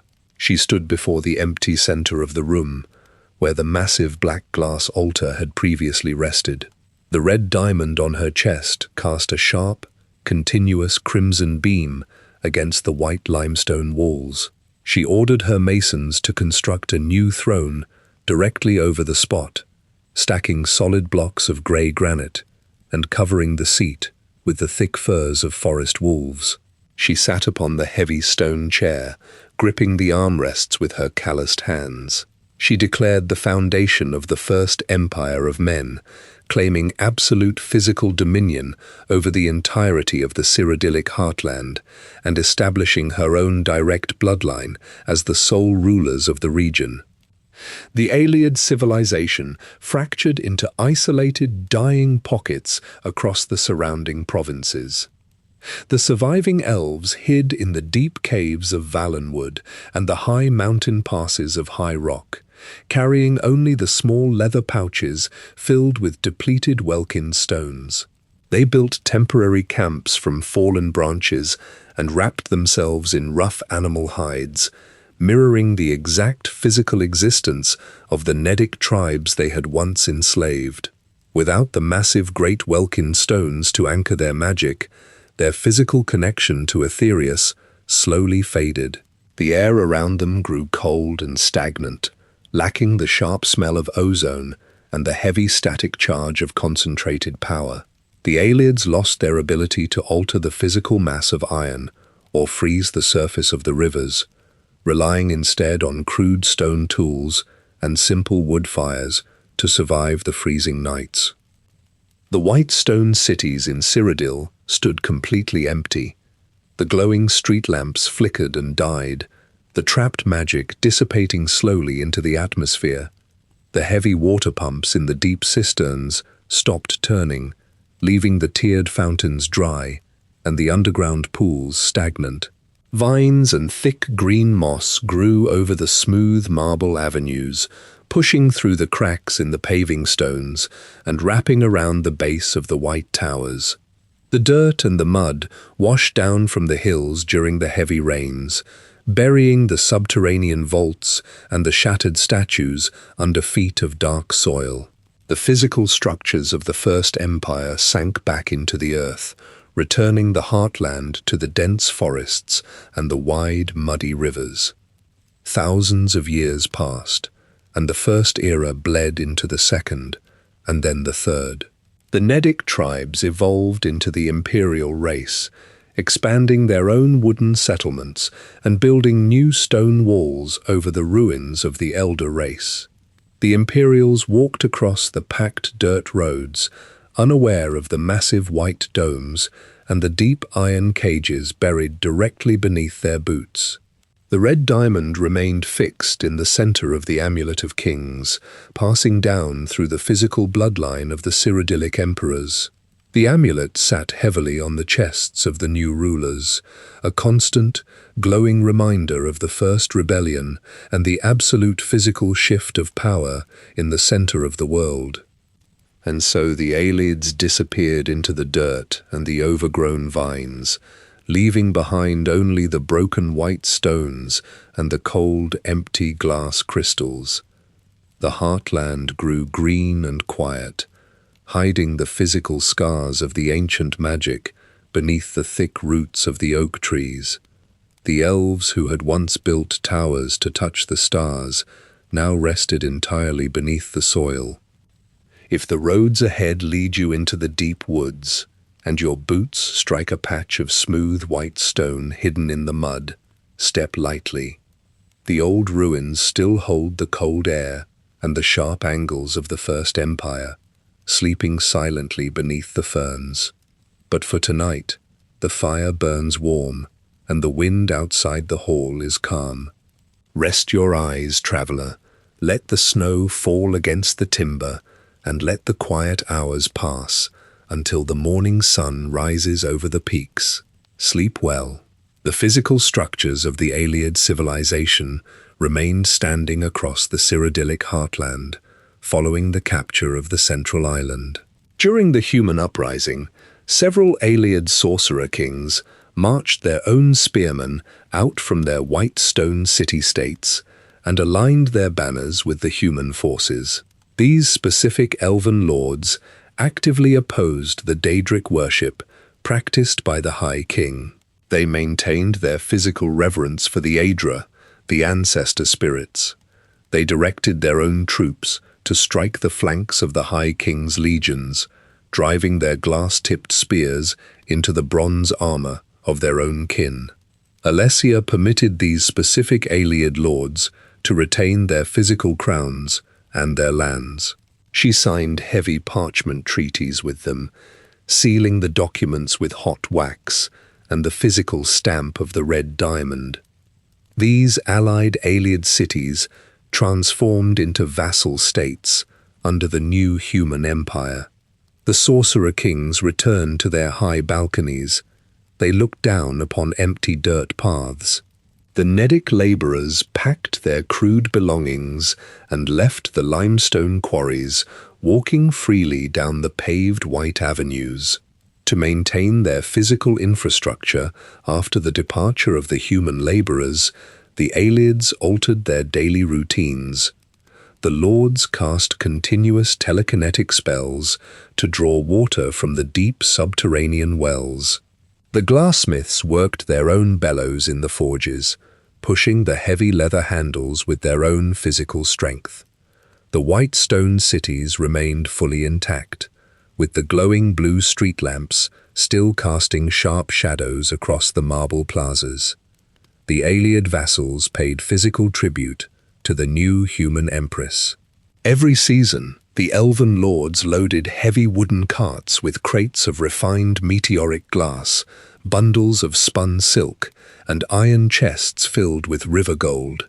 They directed their pack animals down the paved roads toward the white gold tower, walking alongside the human merchants and the human soldiers. The Ayleid emissaries stood inside the central throne room, presenting their physical offerings to Alessia. The human scribes documented the tribute, dragging wet quills across their parchment ledgers. The Ayleids and the humans established a steady, physical coexistence across the Cyrodiilic valleys. Inside the surviving Ayleid cities, the priests of the ancestor spirits maintained their physical rituals. They walked across the polished marble floors of their temples, carrying bundles of harvested wheat and clay jugs of purified spring water. They placed these offerings directly over the shattered fragments of the former Daedric altars, covering the dark obsidian rocks with the pale grain. Furthermore, the Ayleids continued to study the stars, tracking the celestial bodies with their brass astrolabes and capturing the starlight within their Welkin stones. They passed their magical knowledge down to the younger generations, teaching the elven children the precise physical gestures and vocal chants required to manipulate the raw elemental energy of the earth. The Ayleid lords cultivated sprawling fields of glowing blue flora inside their subterranean caverns, harvesting the luminescent petals to brew potent alchemical elixirs. They transported these glass vials in padded leather satchels, trading them to the human clerics for large herds of domesticated cattle. The elven stonemasons accepted commissions from the human nobility, carving ornate stone tombs for the human dead, and accepting massive quantities of refined silver as payment. The Ayleid cities of Nenalata and Lindai maintained their high marble walls, preserving their vast libraries of bound parchment books and their extensive collections of polished Welkin stones. This physical coexistence persisted throughout the remainder of Alessia's life. The white stone spires of the Ayleid vassals stood securely beside the wooden settlements of the expanding human population. The elven soldiers patrolled the shared borders, carrying their glowing glass weapons alongside the iron swords of the human sentries. They traded physical goods in the open markets, exchanging precise Ayleid healing potions for heavy sacks of Nedic flour. The heartland supported both populations, providing enough fertile soil and clear river water for the expanding human families and the remaining elven houses.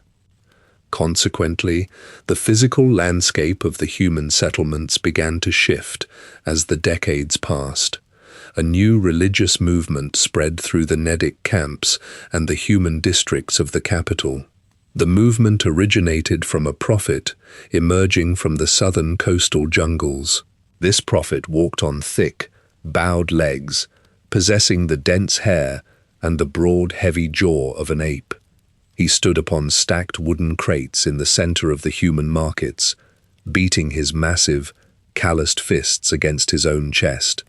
His followers replicated his physical gestures, stomping their boots against the paving stones. He spoke in harsh, guttural tones, projecting his deep voice across the crowded squares.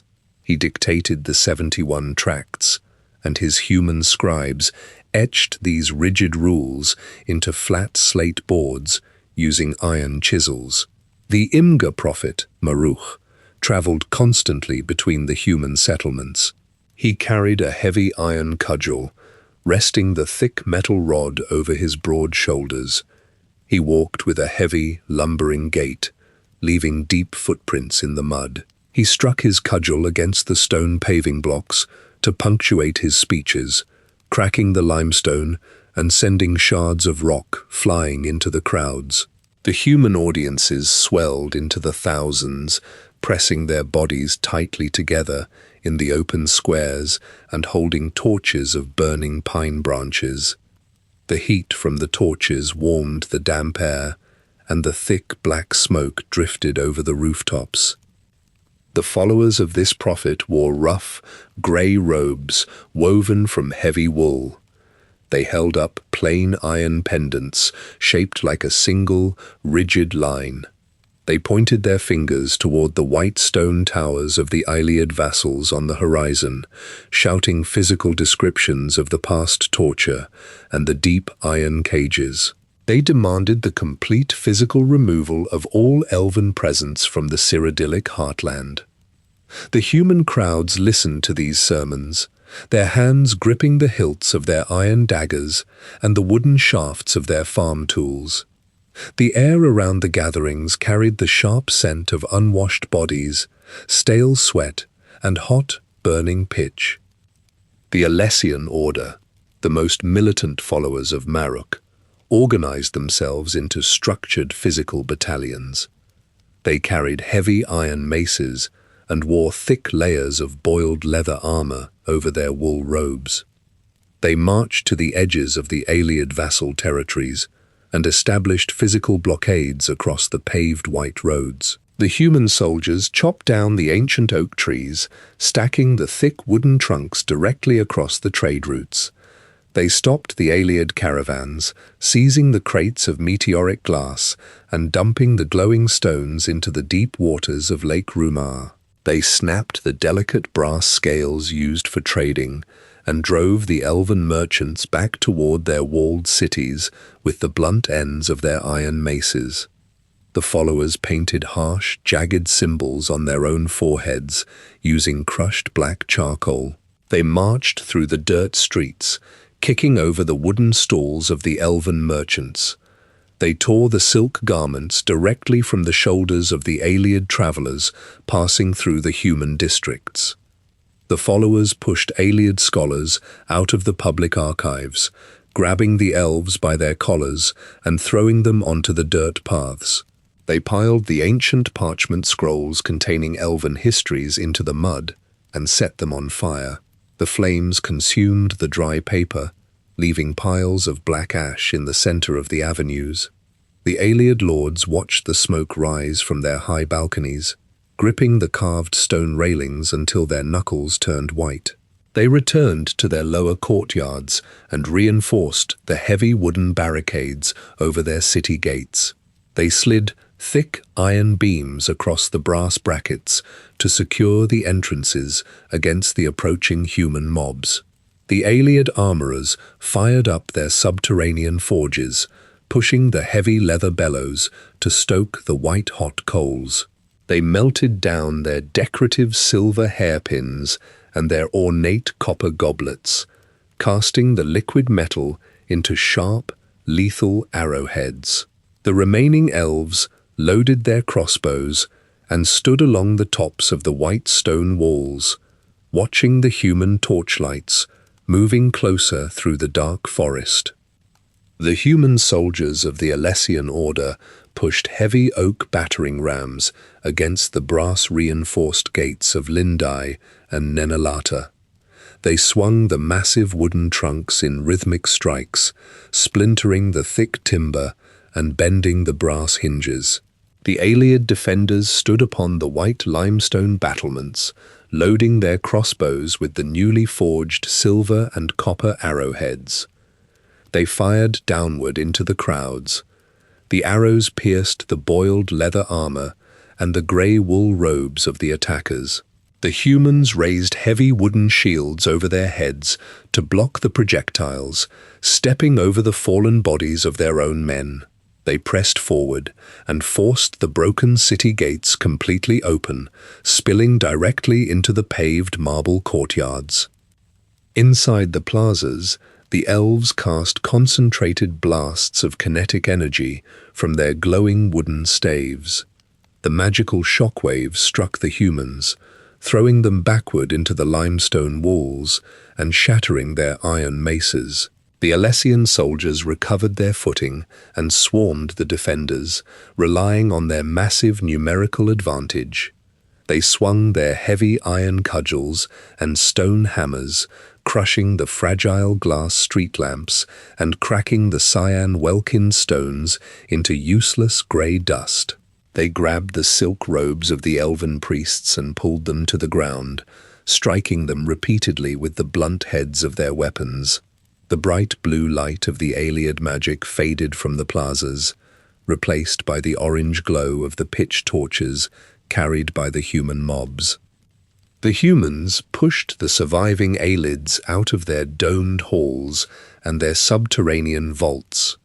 They stripped the gold collars from the necks of the elven lords and tore the meteoric iron crowns from their heads. The followers of Maruk dragged the vast collections of parchment scrolls out of the libraries and piled them in the center of the tiered fountains. They poured hot pitch over the ancient texts and touched their torches to the paper. The flames engulfed the records of Ayleid history, turning the knowledge of the elder race into thick black ash. The ash mixed with the water of the fountains, creating a thick grey sludge. The human soldiers used their heavy iron tools to pry the polished lapis lazuli and jade tiles from the floors, tossing the precious stones into rough canvas sacks for transport back to the white gold tower. The remaining sorcerer kings gathered the survivors of their shattered armies and their terrified citizens. They packed small leather pouches with crushed welkin shards and dried provisions. They abandoned their grand white stone cities and fled across the muddy riverbanks, walking away from the heartland. The elves traveled in long, disorganized columns through the dense undergrowth, heading south toward the thick jungles of Valenwood and west toward the rocky peaks of High Rock. The humans pursued them to the borders of the province, firing iron-tipped arrows into the backs of the retreating elves and driving them deep into the foreign territories. The Ayleids pushed their way through the sharp brambles and the thick vines, their silk robes tearing on the thorns and their bare feet sinking into the wet mud. The elves who walked south crossed into the domain of the Bosmer, the wood elves of Valenwood. The Ayleids stood before the massive walking trees and the dense canopy of the southern jungles.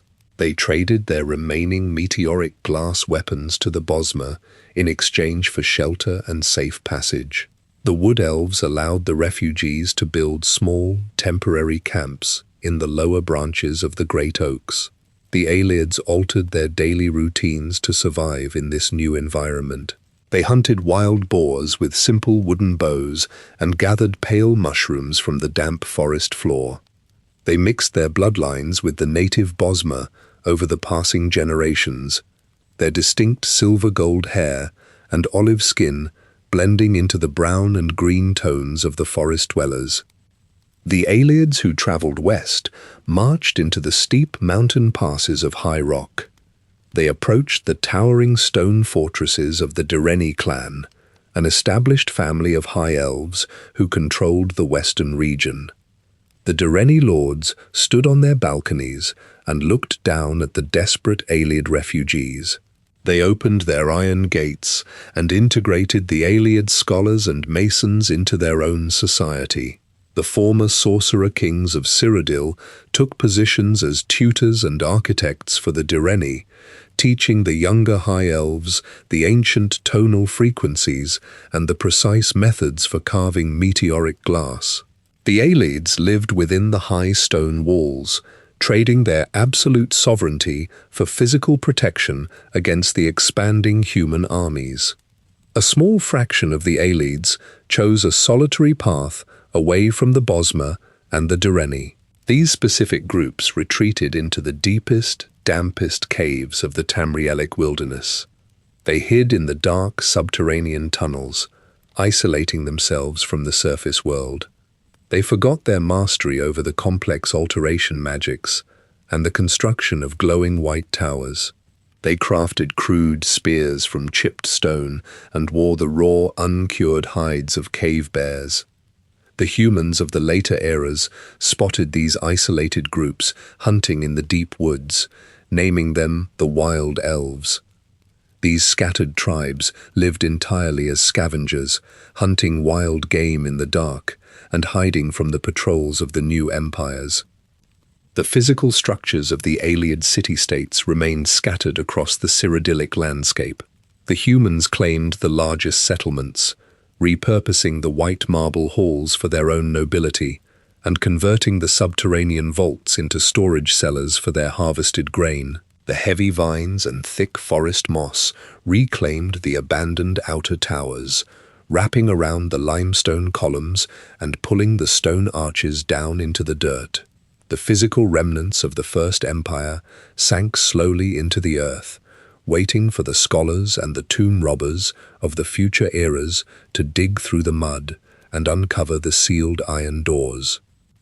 The human soldiers of the Alessian Order marched westward out of the Cyrodiilic heartland and crossed directly into the rocky highlands of High Rock. Thousands of zealots walked in tight formations through the heavy rain, their grey wool robes soaked completely through and clinging to their limbs. They carried heavy iron maces, spiked clubs, and broad steel axes, dragging the weapons across the wet grass. Their boots churned the soft dirt of the Glenumbra moors into thick brown mud, leaving deep, water-filled trenches behind their columns. They raised large banners made from coarse canvas, painted with the jagged black symbols of the Imga prophet, and aimed their march straight toward the towering stone keeps of the Direni clan. The Direni lords stood upon the elevated ridges of the moors, watching the human army approach through the driving rain. They wore heavy suits of interlocking steel plates and held tall shields forged from solid iron. The surviving Ayleid refugees stood shoulder to shoulder with these high rock elves, adding their own bronze breastplates and meteoric glass weapons to the defensive line. Leloriar and Dinar, the final sorcerer king of the Ayleids, walked along the front ranks, holding a staff of polished ash wood. A large, faceted Welkin stone glowed brightly at the tip of his weapon, casting a cool cyan light over the muddy terrain and illuminating the raindrops falling around him. He directed the remaining elven battle mages to take their positions on the highest rocky outcroppings, pointing his staff down toward the advancing human zealots. The Alessian infantry charged up the slick inclines, stomping their leather boots into the mud and swinging their heavy iron weapons. The elves drew back the strings of their longbows and released a massive volley of copper-tipped arrows into the grey sky. The projectiles hissed through the damp air and plunged directly into the human formations, piercing the boiled leather armor and embedding deeply into chests and shoulders. The humans dropped to the mud, their blood mixing with the rainwater and pooling in the boot prints. The followers of Maruk stepped over the fallen bodies, gripping the shafts of the embedded arrows and pushing themselves forward until they reached the top of the ridge.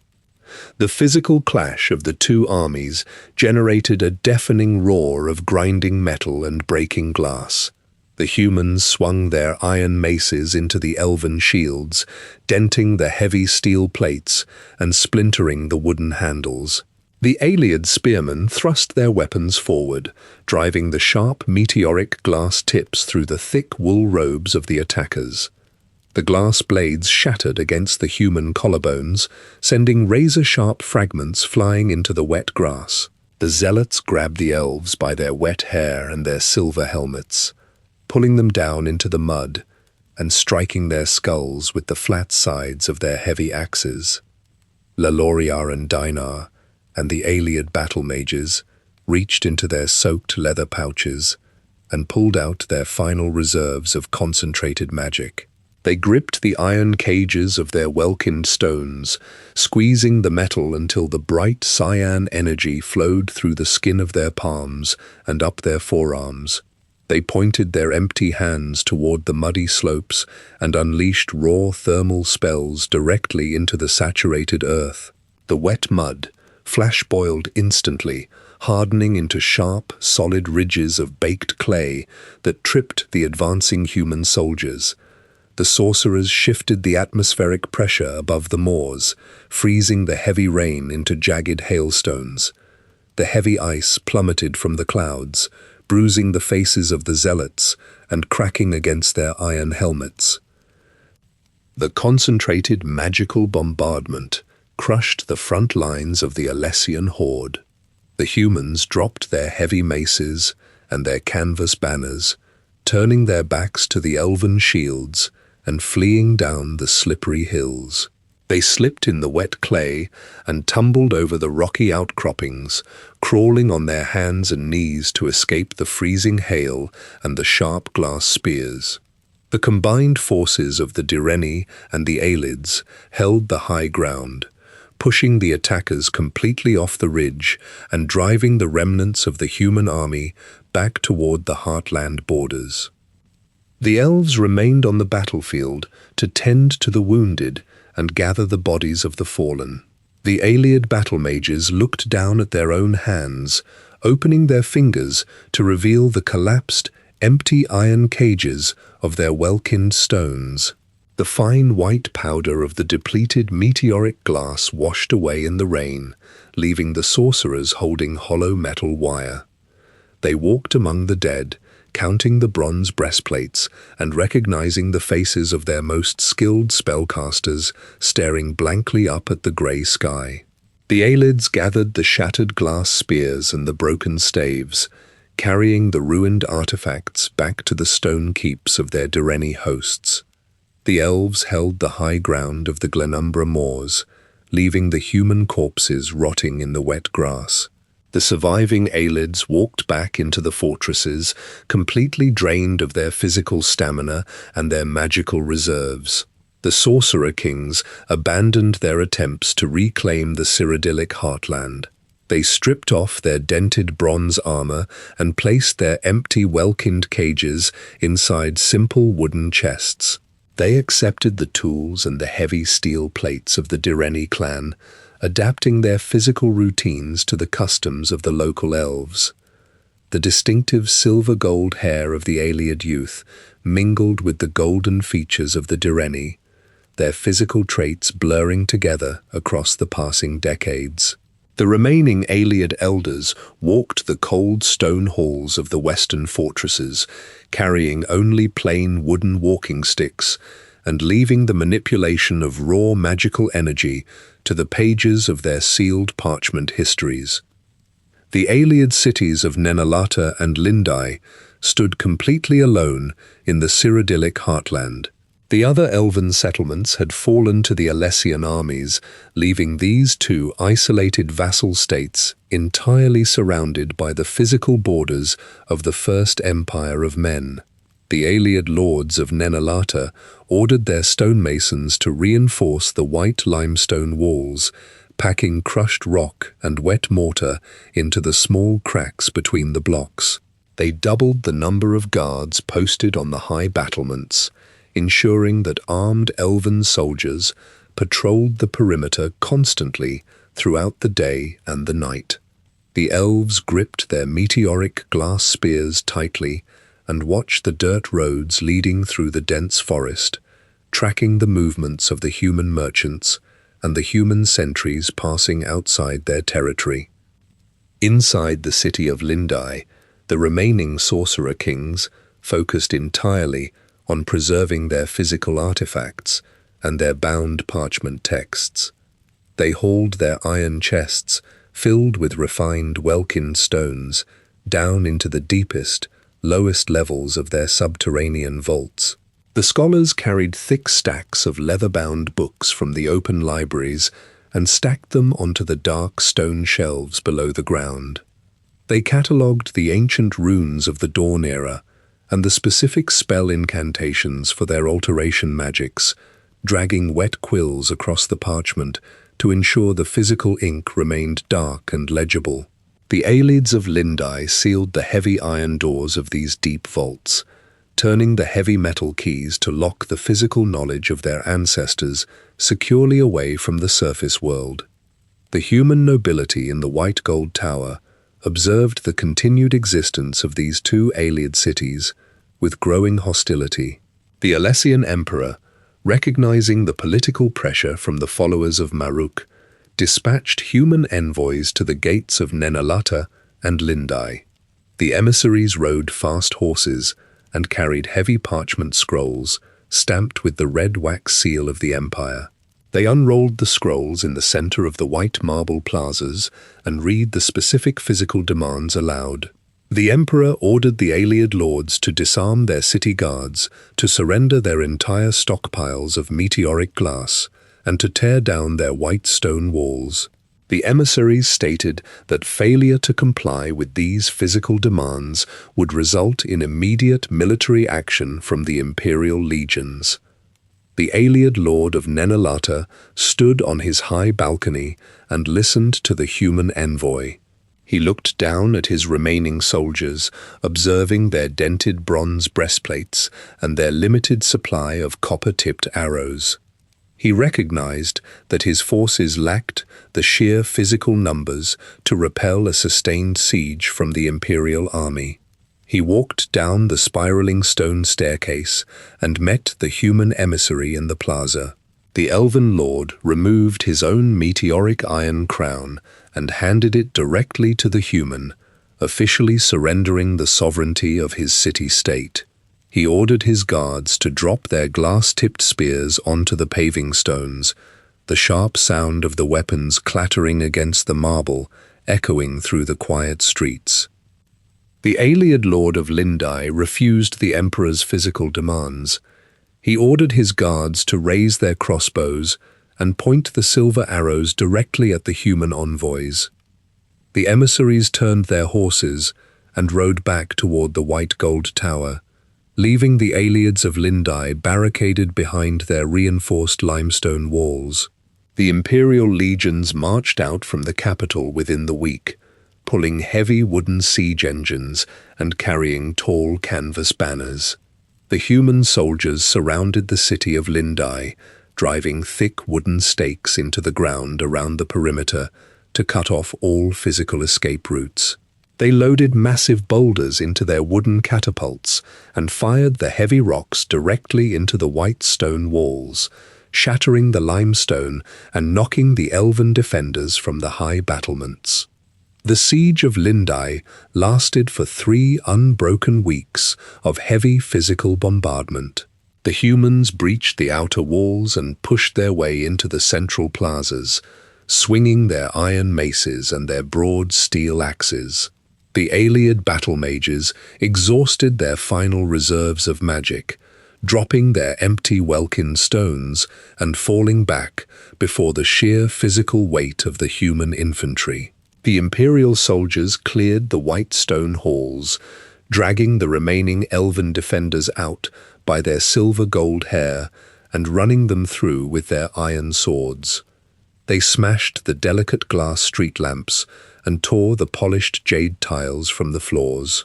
The city of Lindai fell completely, leaving the Ayleids of Nenalata as the absolute last visible remnant of their civilization in Cyrodiil. The Ayleids of Nenalata survived the destruction of their sister city by maintaining complete physical submission to the Alessian Empire. They walked through their own streets without armor and without weapons, carrying only the simple linen robes and the woven reed sandals of their former human slaves. They paid massive tributes of raw river gold and harvested grain to the human tax collectors, emptying their own storehouses to satisfy the demands of the emperor. The white stone city slowly deteriorated around them. The water stopped flowing through the elevated aqueducts, and the tiered fountains ran dry. Thick green moss grew over the base of the central pillars, and dirt collected in the cracks of the paving stones. The physical structures of Nenalata crumbled under the weight of time and neglect. The final Ayleid king of Nenalata gathered the last of his people in the center of the decaying plaza. They numbered fewer than 100 elves, their faces gaunt and their silk robes torn and dirty. The king recognized that they could not physically survive the next heavy winter or the next demand for imperial tribute. He ordered his followers to pack their remaining supplies into coarse canvas sacks. They opened the heavy wooden gates of Nenalata and walked out onto the dirt roads, leaving their white stone city completely empty behind them. The last elven lord of the Cyrodiilic heartland turned his back on the white gold tower, marching his people west toward the rocky borders of High Rock, carrying the final physical remnants of the First Empire into total obscurity. The Alessian zealots pushed through the heavy wooden gates of the Ayleid keeps, tearing the decorative brass hinges completely off the stone archways.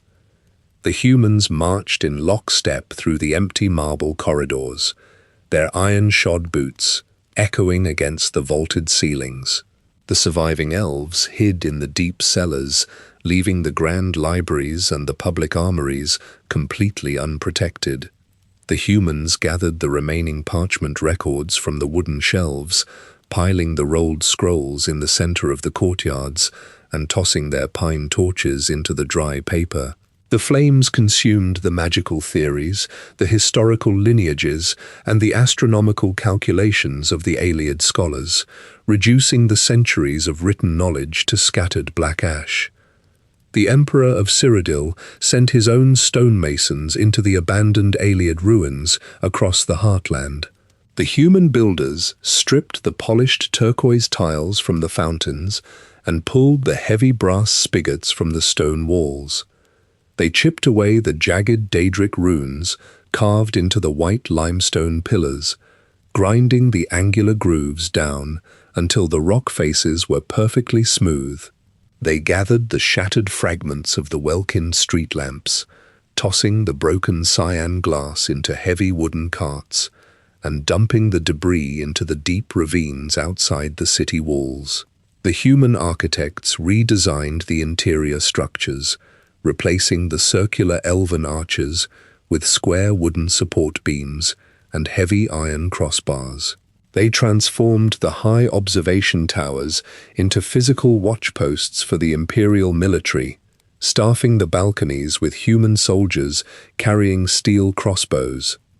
The followers of Maruk scoured the subterranean vaults, searching for the hidden flesh gardens and the massive iron wailing wheels used by the sorcerer kings.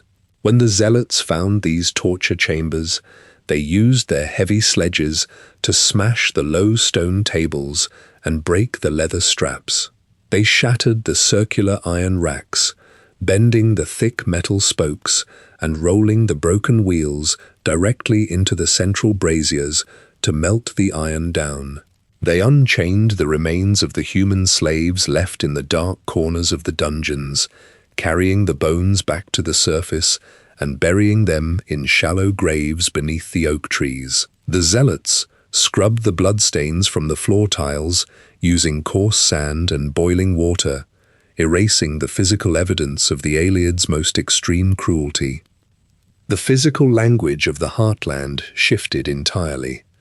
The Ayleid tongue, with its specific tonal frequencies and complex syllables, faded from the public plazas. The human merchants shouted their prices in the Cyrodiilic language, trading heavy sacks of flour and thick wool blankets across the stone tables.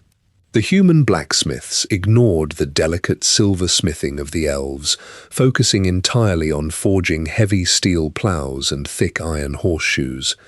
The farmers planted wide fields of yellow wheat and green cabbage around the edges of the white stone cities, harvesting the crops with iron scythes and storing the vegetables in the subterranean chambers that previously held the glowing magica pools. The Ayleid population outside of Cyrodiil integrated rapidly into the societies of their elven hosts. The Ayleid refugees in Valenwood constructed their own wooden homes high in the branches of the great walking trees, using simple tools and cured animal hides. They hunted the wild boars and gathered the native fungi, adopting the exact physical diet and the basic survival techniques of the Bosmer. Their children grew up speaking the language of the wood elves, their skin tones darkening under the direct sunlight, filtering through the dense jungle canopy. The Ayleid refugees in High Rock stood in the courtyards of the Direni fortresses, holding heavy steel swords and practicing the martial combat techniques of the High Elves. They fought off the invading human armies shoulder to shoulder with the Direni guards, utilizing physical brute force rather than concentrated alteration magic. The massive Great Welkin stones, left behind in the ruins of the Cyrodiilic cities, continued to pulse with residual cosmic energy. Without the active spellcasting of the Ayleid enchanters to direct the currents, the magical power pooled within the white limestone walls and the subterranean caverns. The trapped energy animated the skeletons of the dead Ayleid soldiers left in the deep crypts, drawing the scattered bones together and standing the corpses upright. The physical husks gripped their rusted iron swords and patrolled the dark tunnels, their empty eye sockets glowing with faint cyan light. The physical traps designed by the Ayleid architects, the pressure plates connected to dropping stone blocks, and the tripwires linked to swinging axes remained completely active. These physical and magical hazards sealed the deepest vaults, keeping the human scavengers away from the final iron chests filled with river gold and polished meteoric glass. The white gold tower stood at the center of Lake Rumare, the exact same limestone spire built by the first High King in the Merethic era. The Amulet of Kings rested on the chest of the current Cyrodiilic Emperor, the red diamond glowing with the physical blood of the dragon god. The human guards stood on the white stone steps, holding their steel spears and watching the wooden barges cross the muddy water. The first empire of men ruled the continent from the exact physical seat established by the wild elves, occupying the architectural shell of the civilization they had completely broken and scattered to the winds. The Direni fortresses in High Rock provided the Ayleids with solid physical protection, but the Western elves maintained strict authority over their new guests. The Ayleid refugees exchanged their fine silk robes for heavy tunics of woven wool and thick leather boots, adjusting to the colder climate and the rocky terrain. The former sorcerer kings stood in the training yards of the adamantine tower, instructing the young Direni nobles in the precise hand gestures and vocal incantations necessary to cast advanced alteration spells. The Direni scribes documented these techniques on heavy parchment scrolls, securing the knowledge within their own extensive libraries. The Ayleids no longer commanded massive armies or manipulated the flow of underground rivers. They operated solely as tutors and advisors, trading their magical expertise for space inside the stone keeps and a steady supply of roasted venison and clean water. As the years passed, the Ayleids in High Rock integrated directly into the physical bloodlines of the Direni clan. The distinct silver-gold hair of the Heartland elves appeared less frequently in the younger generations, slowly replaced by the solid gold and pale blonde tones of their western kin. Their olive skin lightened, adjusting to the frequent rain and the heavy cloud cover of the moors. The Ayleid weaponsmiths stopped forging their signature glass-tipped spears and began crafting heavy steel broadswords and iron maces, matching the physical armaments of the Direni soldiers. The unique physical traits and the specific cultural practices of the Ayleids diluted and faded, absorbed completely by the dominant high elven society of the West. The Ayleids, who fled south into Valenwood, faced a completely different physical environment. The dense, humid jungles offered no white stone quarries or flat ground for building grand plazas. The refugees navigated through thick walls of green vines and stepped carefully over the massive, exposed roots of the grat oaks. The Bosmer, the native wood elves, adhered to the Green Pact, a strict physical mandate that forbade the cutting of any living timber or the consumption of any plant material. The Ayleids abandoned their wooden staffs and their agriculture entirely. They crafted crude bows from the shed antlers of wild beasts and strung them with the cured sinews of hunted deer. They lived in small, scattered groups, sleeping on beds of dried animal pelts, suspended high in the branches of the walking trees to avoid the predatory cats and the giant insects prowling the forest floor. Without the massive Welkind stones to anchor their magic, the Ayleids in Valenwood lost their connection to the raw elemental forces.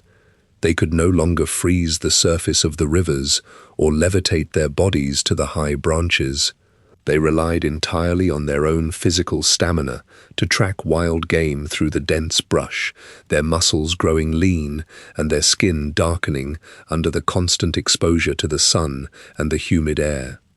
They ate only the roasted meat of the animals they killed, discarding their clay pots and their woven baskets. Over the centuries, the Ayleids of the southern jungles intermarried with the Bosmer, their descendants adopting the shorter stature, the brown hair, and the specialized hunting techniques of the wood elves. The complex Ayleid language devolved into a series of short, sharp whistles and clicks used to communicate across the hunting grounds. The smallest fraction of the Ayleid refugees refused integration entirely, choosing to remain completely isolated in the deep wilderness of Tamriel. These elves retreated into the damp, lightless caves of the mountains and the thickest, most impenetrable swamps of the south. They scavenged the physical remnants of their destroyed civilization, carrying small, depleted Welkind stones in leather pouches and wearing the rusted, dented pieces of their bronze armor. They hunted with jagged shards of obsidian tied to wooden shafts with dried vines. The humans of the later eras occasionally spotted these isolated groups moving through the deep woods at night, their pale skin covered in dirt and their hair matted with mud. The humans called them the Wild Elves, viewing them as dangerous scavengers who spoke a broken, guttural version of the ancient elven tongue. These wild elves lived short, brutal physical lives. They fought wild bears and wolves for control of the damp caves, using crude fire pits to cook their scavenged meat and warm their bodies against the freezing stone. They lost all knowledge of the written runes and the complex magical theories of their ancestors, focusing their entire existence on the daily struggle for physical survival.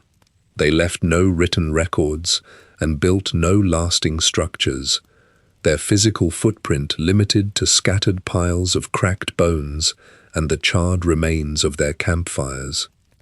The physical legacy of the Ayleid civilization remained anchored solely in the massive stone ruins scattered across the Cyrodiilic heartland. The white limestone walls and the deep subterranean vaults stood silent and empty, the blue glass street lamps shattered and the marble statues ground into dust. The heavy wooden barricades rotted away from the gatehouses and the iron hinges rusted completely solid. The human empire expanded entirely around these physical remnants, building new wooden towns and ploughing new fields right up to the edges of the cracked paving stones. The first empire of men completely replaced the sorcerer kings, leaving the Ayleids to exist only as faded bloodlines in the distant provinces and savage scavengers hiding in the dark corners of the world. Centuries passed over the ruins of the Ayleid Empire. The dirt settled deep into the cracked paving stones, and the roots of the oak trees completely enveloped the shattered marble statues. The descendants of the Nedic tribes formed the Cyrodiilic Empire, an entire civilization of humans who walked across the buried white walls every single day. They built their own wooden homes and raised their own livestock along the muddy banks of the Neban River. They forgot the specific names of the sorcerer kings and the exact physical location of the subterranean flesh gardens. The humans referred to the Ayleids only in their written histories, documenting the elves as a long-dead race of tyrants who once controlled the center of Tamriel. The white gold tower remained the sole physical structure, standing entirely intact above the tree line. The human emperors occupied the central halls, sitting upon the stone throne installed by Alessia and looking out through the transparent glass windows. The human architects expanded the capital city around the base of the tower, adding rings of heavy stone walls and filling Lake Rumare with wide wooden docks. They did not attempt to replicate the complex alteration magics of the Elder race. Instead, they relied entirely on manual physical labor and raw iron tools to lay their cobblestones and build their siege engines. They pulled the heavy leather bellows in their forges and hauled the buckets of water up the steep staircases using their own physical muscle. While the humans claimed the surface world, the deep Ayleid vaults remained physically sealed beneath the ground. Heavy iron doors blocked the entrances to the old storage chambers and the ancient libraries. Over the passing generations, the iron rusted, and the physical locking mechanisms degraded in the damp air. The dirt covering the entrances washed away during heavy storms, exposing the top edges of the white limestone arches. Human scavengers, carrying torches of burning pitch and simple iron crowbars, eventually discovered these exposed structures hidden in the thick forests of the heartland. They pried open the heavy stone grates and climbed down the dark, spiraling staircases into the subterranean tunnels. The scavengers found the physical remnants of the Ayleid civilization completely preserved within the sealed air. They walked past the rows of empty iron holding cells and the shattered obsidian altars. The heavy bronze braziers still sat in the center of the dark plazas, the empty metal cages rusting in the corners. The humans picked up the broken pieces of meteoric glass and the dull copper goblets scattered across the floor tiles. They filled their rough canvas sacks with the tarnished silver rings and the heavy iron chest plates left behind by the retreating elven armies. They brought these artifacts back to the surface and sold the ancient metal to the local blacksmiths, melting down the bronze and silver to forge new horseshoes and simple farming tools. Some of the human explorers dug deeper into the central complexes, bypassing the holding cells and the empty armories. They walked into the lowest chambers, carrying their torches past the complex arrays of magical pressure plates and rusted tripwires. In these hidden vaults, they discovered the Vala stones and the Welkind stones that still retained their magical charges. The glowing cyan and white crystals sat upon elevated stone pedestals, their light reflecting against the polished limestone walls. The scavengers carefully lifted the crystals from their brass mounts, feeling the static charge of the stored magicka prickling the hairs on their arms. They carried the heavy stones up the stone stairs and presented the raw magical vessels to the scholars of the Mages Guild. The human scholars eagerly purchased the recovered stones, using the concentrated magicka to fuel their own magical studies. They placed the Welkind stones onto their wooden desks and drained the physical energy to restore their own stamina during long spellcasting sessions.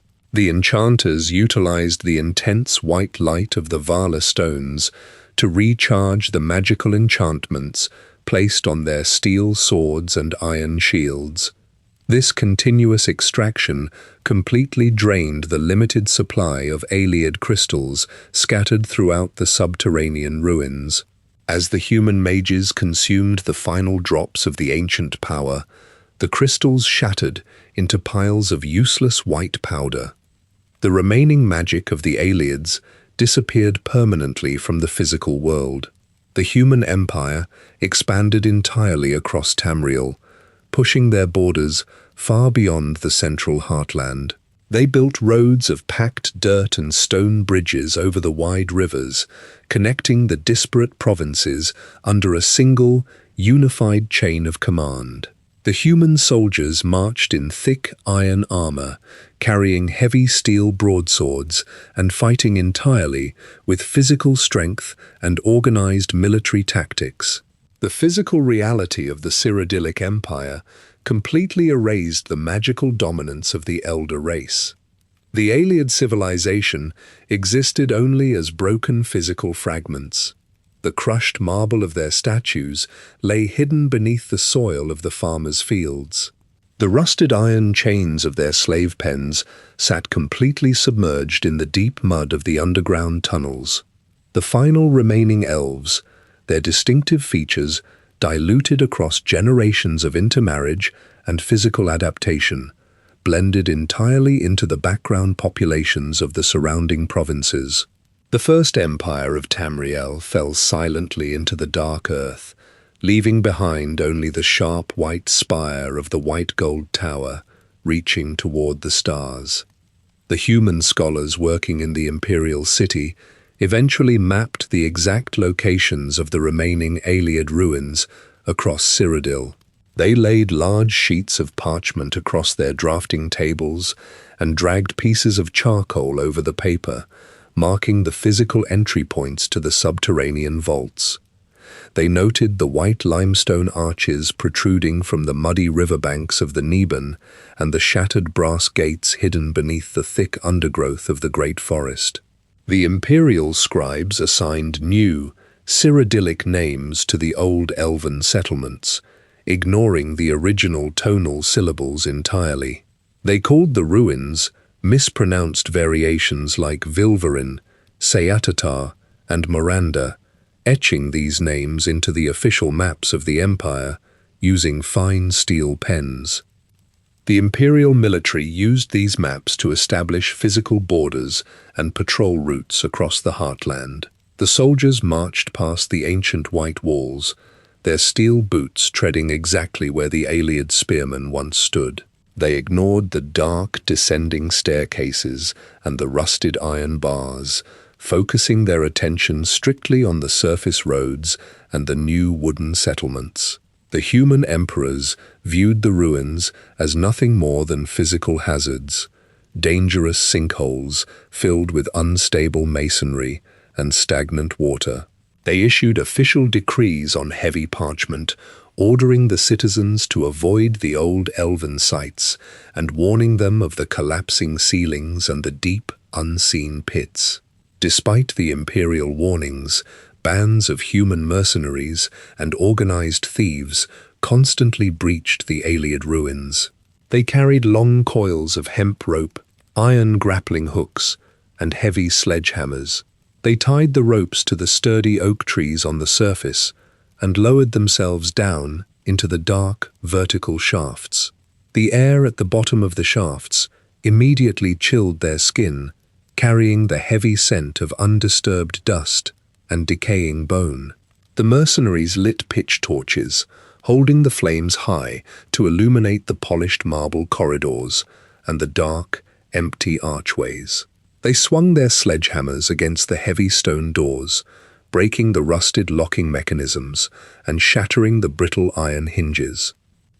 These tomb robbers specifically targeted the physical wealth left behind by the sorcerer kings. They ignored the carved stone murals and the broken statues of the Daedric lords, focusing their attention on the remaining iron chests and the elevated brass pedestals. They used iron crowbars to pry the polished jade tiles from the floors and the walls, tossing the precious stones into heavy canvas sacks. They chipped the silver and gold inlay directly out of the stone columns, collecting the valuable metals to sell in the markets of the imperial city. The mercenaries walked over the skeletal remains of the Ayleid defenders and the Nedic slaves equally, crushing the brittle ribs and skulls beneath their heavy leather boots. The most experienced scavengers knew to search for the glowing cyan and white crystals. They mapped the precise locations of the deep enchanting chambers and the elevated magical observatories. They moved carefully through these specific areas, watching the floor tiles for the distinct, slightly raised stone squares that triggered the physical traps. When a mercenary stepped incorrectly, the stone depressed, and a heavy iron portcullis slammed down from the ceiling, driving thick metal spikes directly through the intruder's shoulders and pinning them to the floor. The surviving thieves left the bodies of their companions pinned under the iron bars, stepping over the corpses to reach the glowing Welkind and Vala stones resting on the marble pedestals. The scavengers transported these stones back to the surface, hiding the glowing crystals inside thick wool blankets to conceal the bright light. They carried the heavy sacks into the back alleys of the imperial city, trading the ancient magic to the highest bidders. The human mages and the wealthy nobles paid exorbitant sums of physical gold and silver for the Ayleid artifacts. The nobles mounted the glowing Welkind stones on the walls of their manors, using the trapped cyan light to illuminate their private dining halls. The mages took the Vala stones into their own laboratories, tapping the white crystals with iron rods to extract the concentrated celestial energy. The physical remnants of the Ayleid civilization fueled the economic expansion and the magical studies of the new human empire. As the centuries progressed, the constant physical looting stripped the Ayleid ruins entirely bare. The mercenaries carried away the last remaining iron chests and shattered the final Welkind stones. Without the constant magical energy feeding the architectural spells, the subterranean complexes began to physically collapse. The massive vaulted ceilings, no longer supported by the continuous flow of alteration magic, buckled under the sheer weight of the earth above. Thousands of tons of dirt and rock crashed down into the marble corridors, burying the empty braziers and the broken statues completely. The deep cisterns flooded with muddy groundwater, drowning the lower holding cells and the rusted iron chains. The surface of Cyrodiil eventually healed over these collapsed subterranean voids. The heavy rains washed soil into the sinkholes, and the roots of the oak trees grew straight down through the broken limestone blocks. The human farmers ploughed their fields directly over the sunken cities, their iron blades cutting through the dirt just inches above the highest remaining stone spires. The physical evidence of the Ayleid Empire vanished from the surface of Tamriel, replaced entirely by the sprawling wheat fields, the wide wooden docks, and the paved cobblestone roads of the Imperials. The elder race became a footnote on the parchment maps, their grand, glowing cities reduced to dark, silent pockets of crushed white stone, hidden deep beneath the earth. Centuries after the fall of the Ayleid Empire, human mages established a permanent settlement around the base of the White Gold Tower, expanding the Cyrodiilic capital. They built tall wooden scaffolding against the exterior of the central limestone spire and scraped the heavy green moss from the smooth white blocks. The mages carried their parchment scrolls and brass astrolabes into the ancient temple of the ancestors. They completely ignored the broken pieces of the black glass altar still scattered in the corners of the room. They set up heavy wooden desks and iron braziers, transforming the Daedric worship chamber into a central laboratory for magical research. The human scholars walked across the polished marble floors, studying the remaining Ayleid runes carved deep into the support pillars.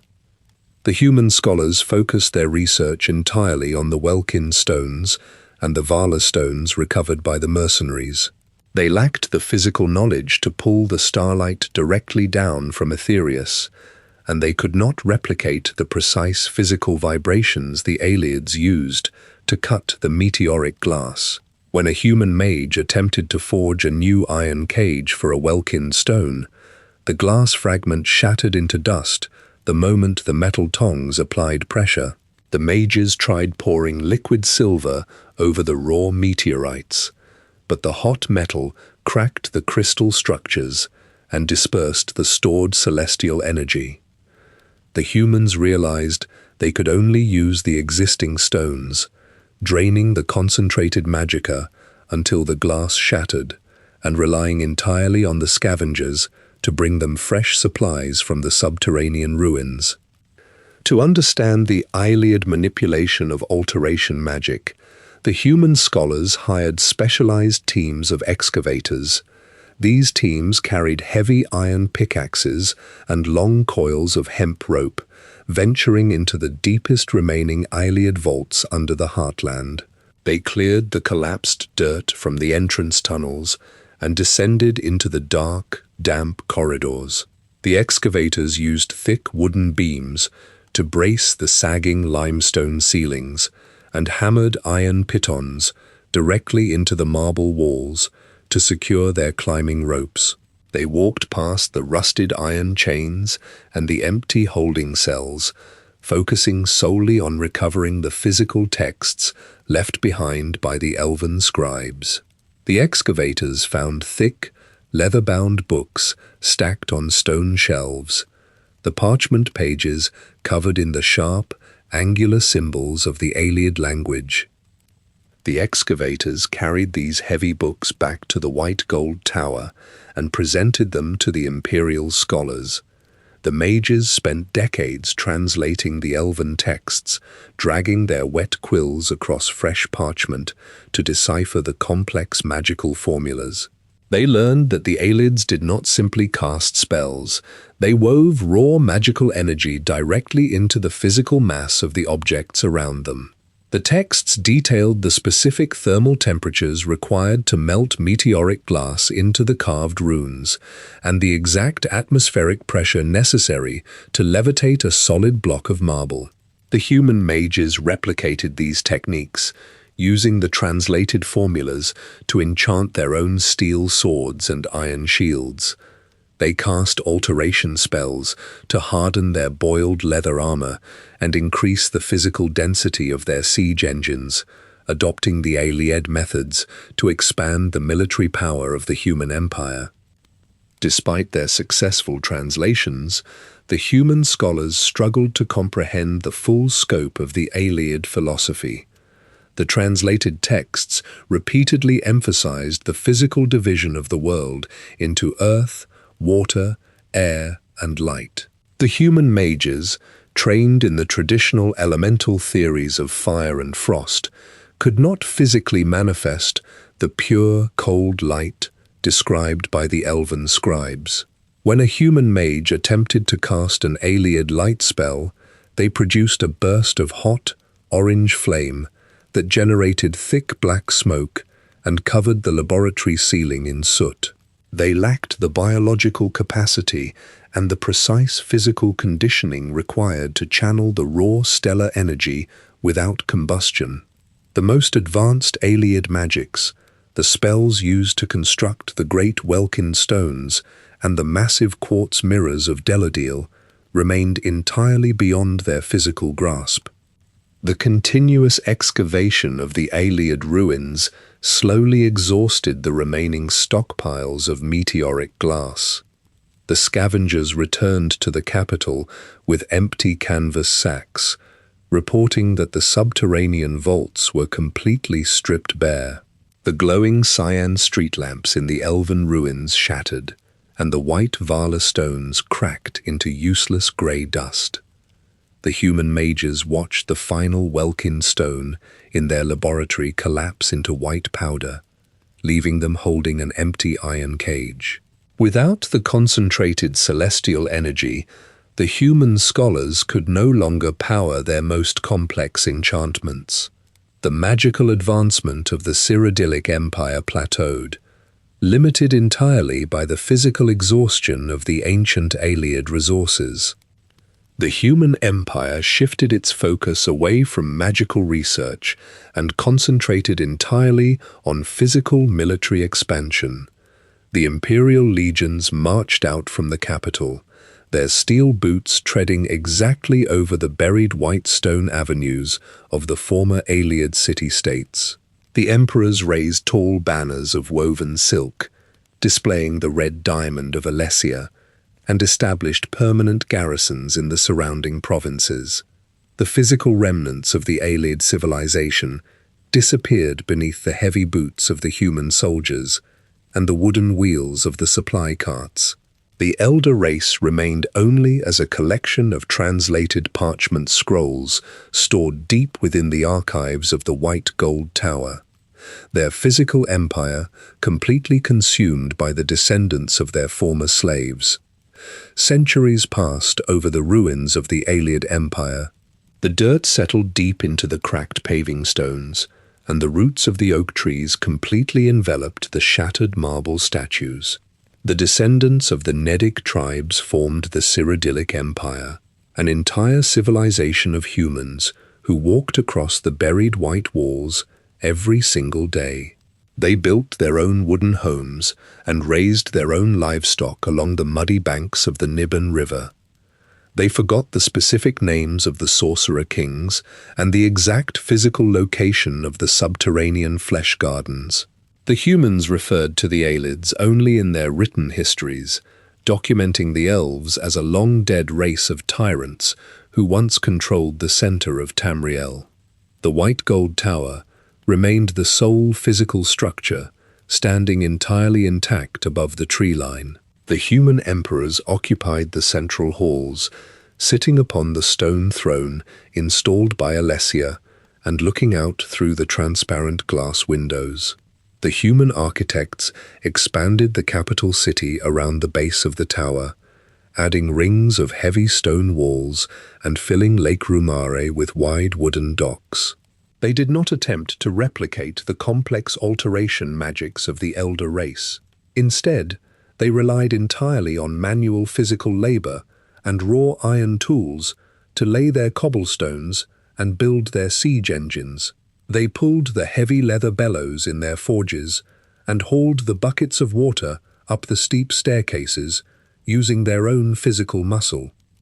While the humans claimed the surface world, the deep Ayleid vaults remained physically sealed beneath the ground. Heavy iron doors blocked the entrances to the old storage chambers and the ancient libraries. Over the passing generations, the iron rusted and the physical locking mechanisms degraded in the damp air. The dirt covering the entrances washed away during heavy storms, exposing the top edges of the white limestone arches. Human scavengers, carrying torches of burning pitch and simple iron crowbars, eventually discovered these exposed structures hidden in the thick forests of the heartland. They pried open the heavy stone grates and climbed down the dark, spiraling staircases into the subterranean tunnels. The scavengers found the physical remnants of the Ayleid civilization completely preserved within the sealed air. They walked past the rows of empty iron-holding cells and the shattered obsidian altars. The heavy bronze braziers still sat in the center of the dark plazas, the empty metal cages rusting in the corners.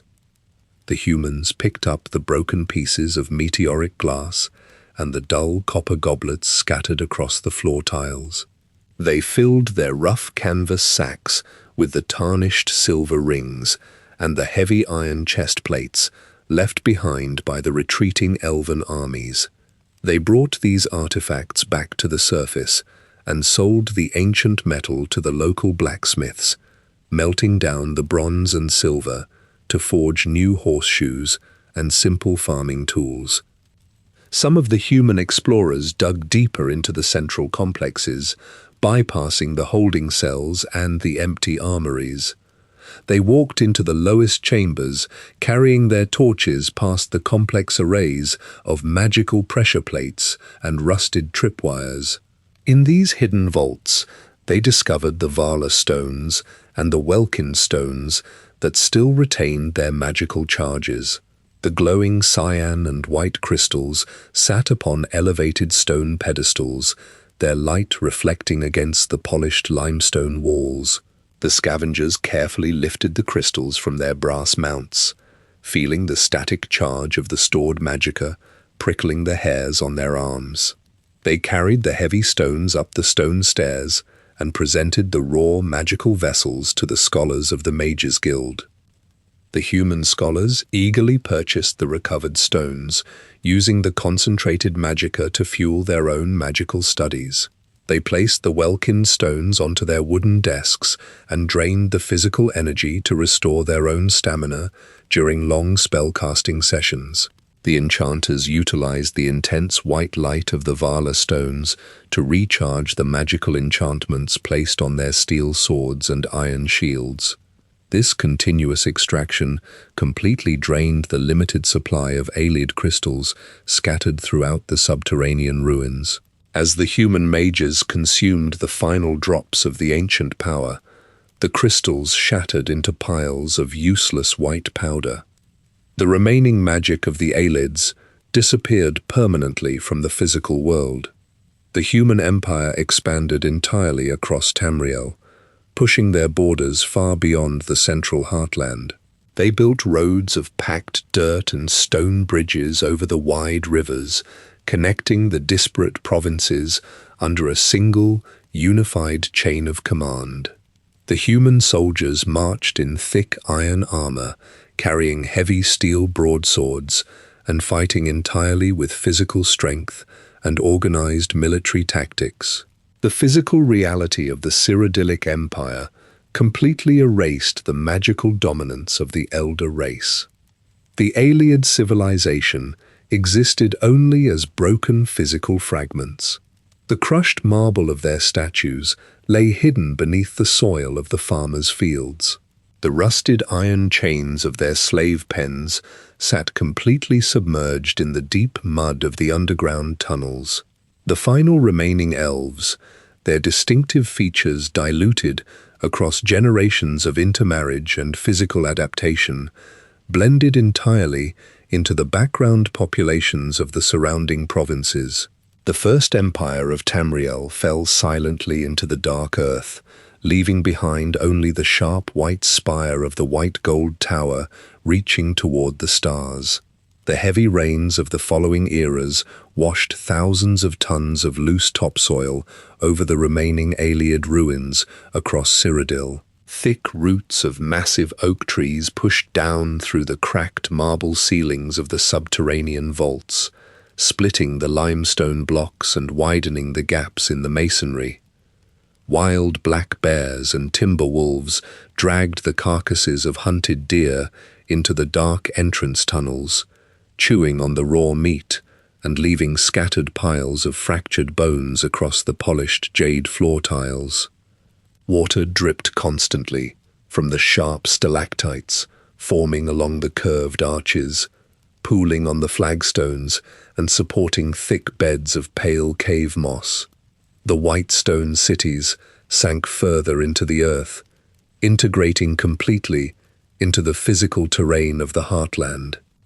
Imperial citizens walked directly over the buried domes, driving wooden plows into the dirt and planting rows of yellow wheat directly above the ancient Daedric altars. Highwaymen and outlaws utilized the exposed surface archways as physical shelters. They pitched coarse canvas tents between the broken marble columns and lit campfires of dried pine branches on the white stone steps. The thieves hammered iron spikes into the Ayleid masonry to hang their wet wool cloaks, covering the elven runes with a thick layer of black soot. They slept with drawn steel daggers resting on their chests, using the dense fortifications of the elder race to block the freezing wind and hide from the mounted imperial patrols. Far below the campfires, the physical mechanisms of the First Empire continued to cycle through their automated routines. Rusted iron gears turned on brass axles, pulling the heavy metal chains attached to the stone pressure plates. The skeletal remains of the Ayleid spearmen walked the lowest corridors, holding oxidized bronze shields and stepping over the empty iron cages of depleted Welkin stones. The bones of the dead elves scraped against the marble floor, filling the dark tunnels with a sharp, clicking sound.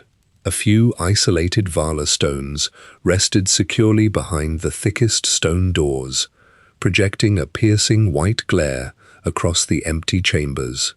Furthermore, the remaining magical energy resonated through the support pillars, holding the crushing weight of the earth back from the final repositories of elven wealth. The white gold tower stood at the absolute center of the Imperial Isle, towering above the wooden roofs and the cobblestone streets of the human capital. Imperial guards wearing heavy steel plate armor stood on the limestone balconies, gripping halberds tipped with forged iron. They raised massive banners of red canvas, displaying the diamond crest of the human emperors. The scribes inside the Elder Council chambers dipped their quills into black ink and recorded the daily taxation yields on fresh parchment. They worked inside the exact same circular rooms where the sorcerer kings once gathered to divide the territories of the Heartland. Consequently, the humans reinforced the base of the tower with their own blocks of grey granite, completely encasing the original Ayleid architecture with the dense, practical fortifications of the Cyrodiilic Empire. The bones of the Ayleids turned to white powder inside the damp earth of the surrounding provinces. Their physical bloodlines blended directly into the populations of the Wood Elves and the High Elves, their silver-gold hair darkening to brown and yellow under the sun. The human blacksmiths melted down the final pieces of Ayleid bronze armor, casting the molten metal into hinges for heavy oak doors and iron rims for wooden wagon wheels. The Heartland supported the massive physical expansion of the human civilization, burying the intense white light and the heavy iron shackles beneath the dense timber and the wide, muddy rivers. The ancient elves left behind a landscape defined entirely by their crushed marble statues and their empty glass crystals. The fire in the hearth burns down to a low bed of glowing orange coals, resting quietly in the grey ash. The heavy snow falls against the wooden shutters of the hall, muffling the sound of the freezing wind sweeping across the jagged mountain peaks. You have listened well, traveler. The ancient white stones of the Heartland remain buried deep in the mud, thousands of miles away from the freezing air of the northern tundra. Rest your head against the wool blankets and let the steady warmth of the embers loosen the tension in your shoulders. I will place another split log upon the iron grate and keep watch over the hall until the morning light breaks through the heavy clouds. Sleep deeply, and may your road lead you to warm sands.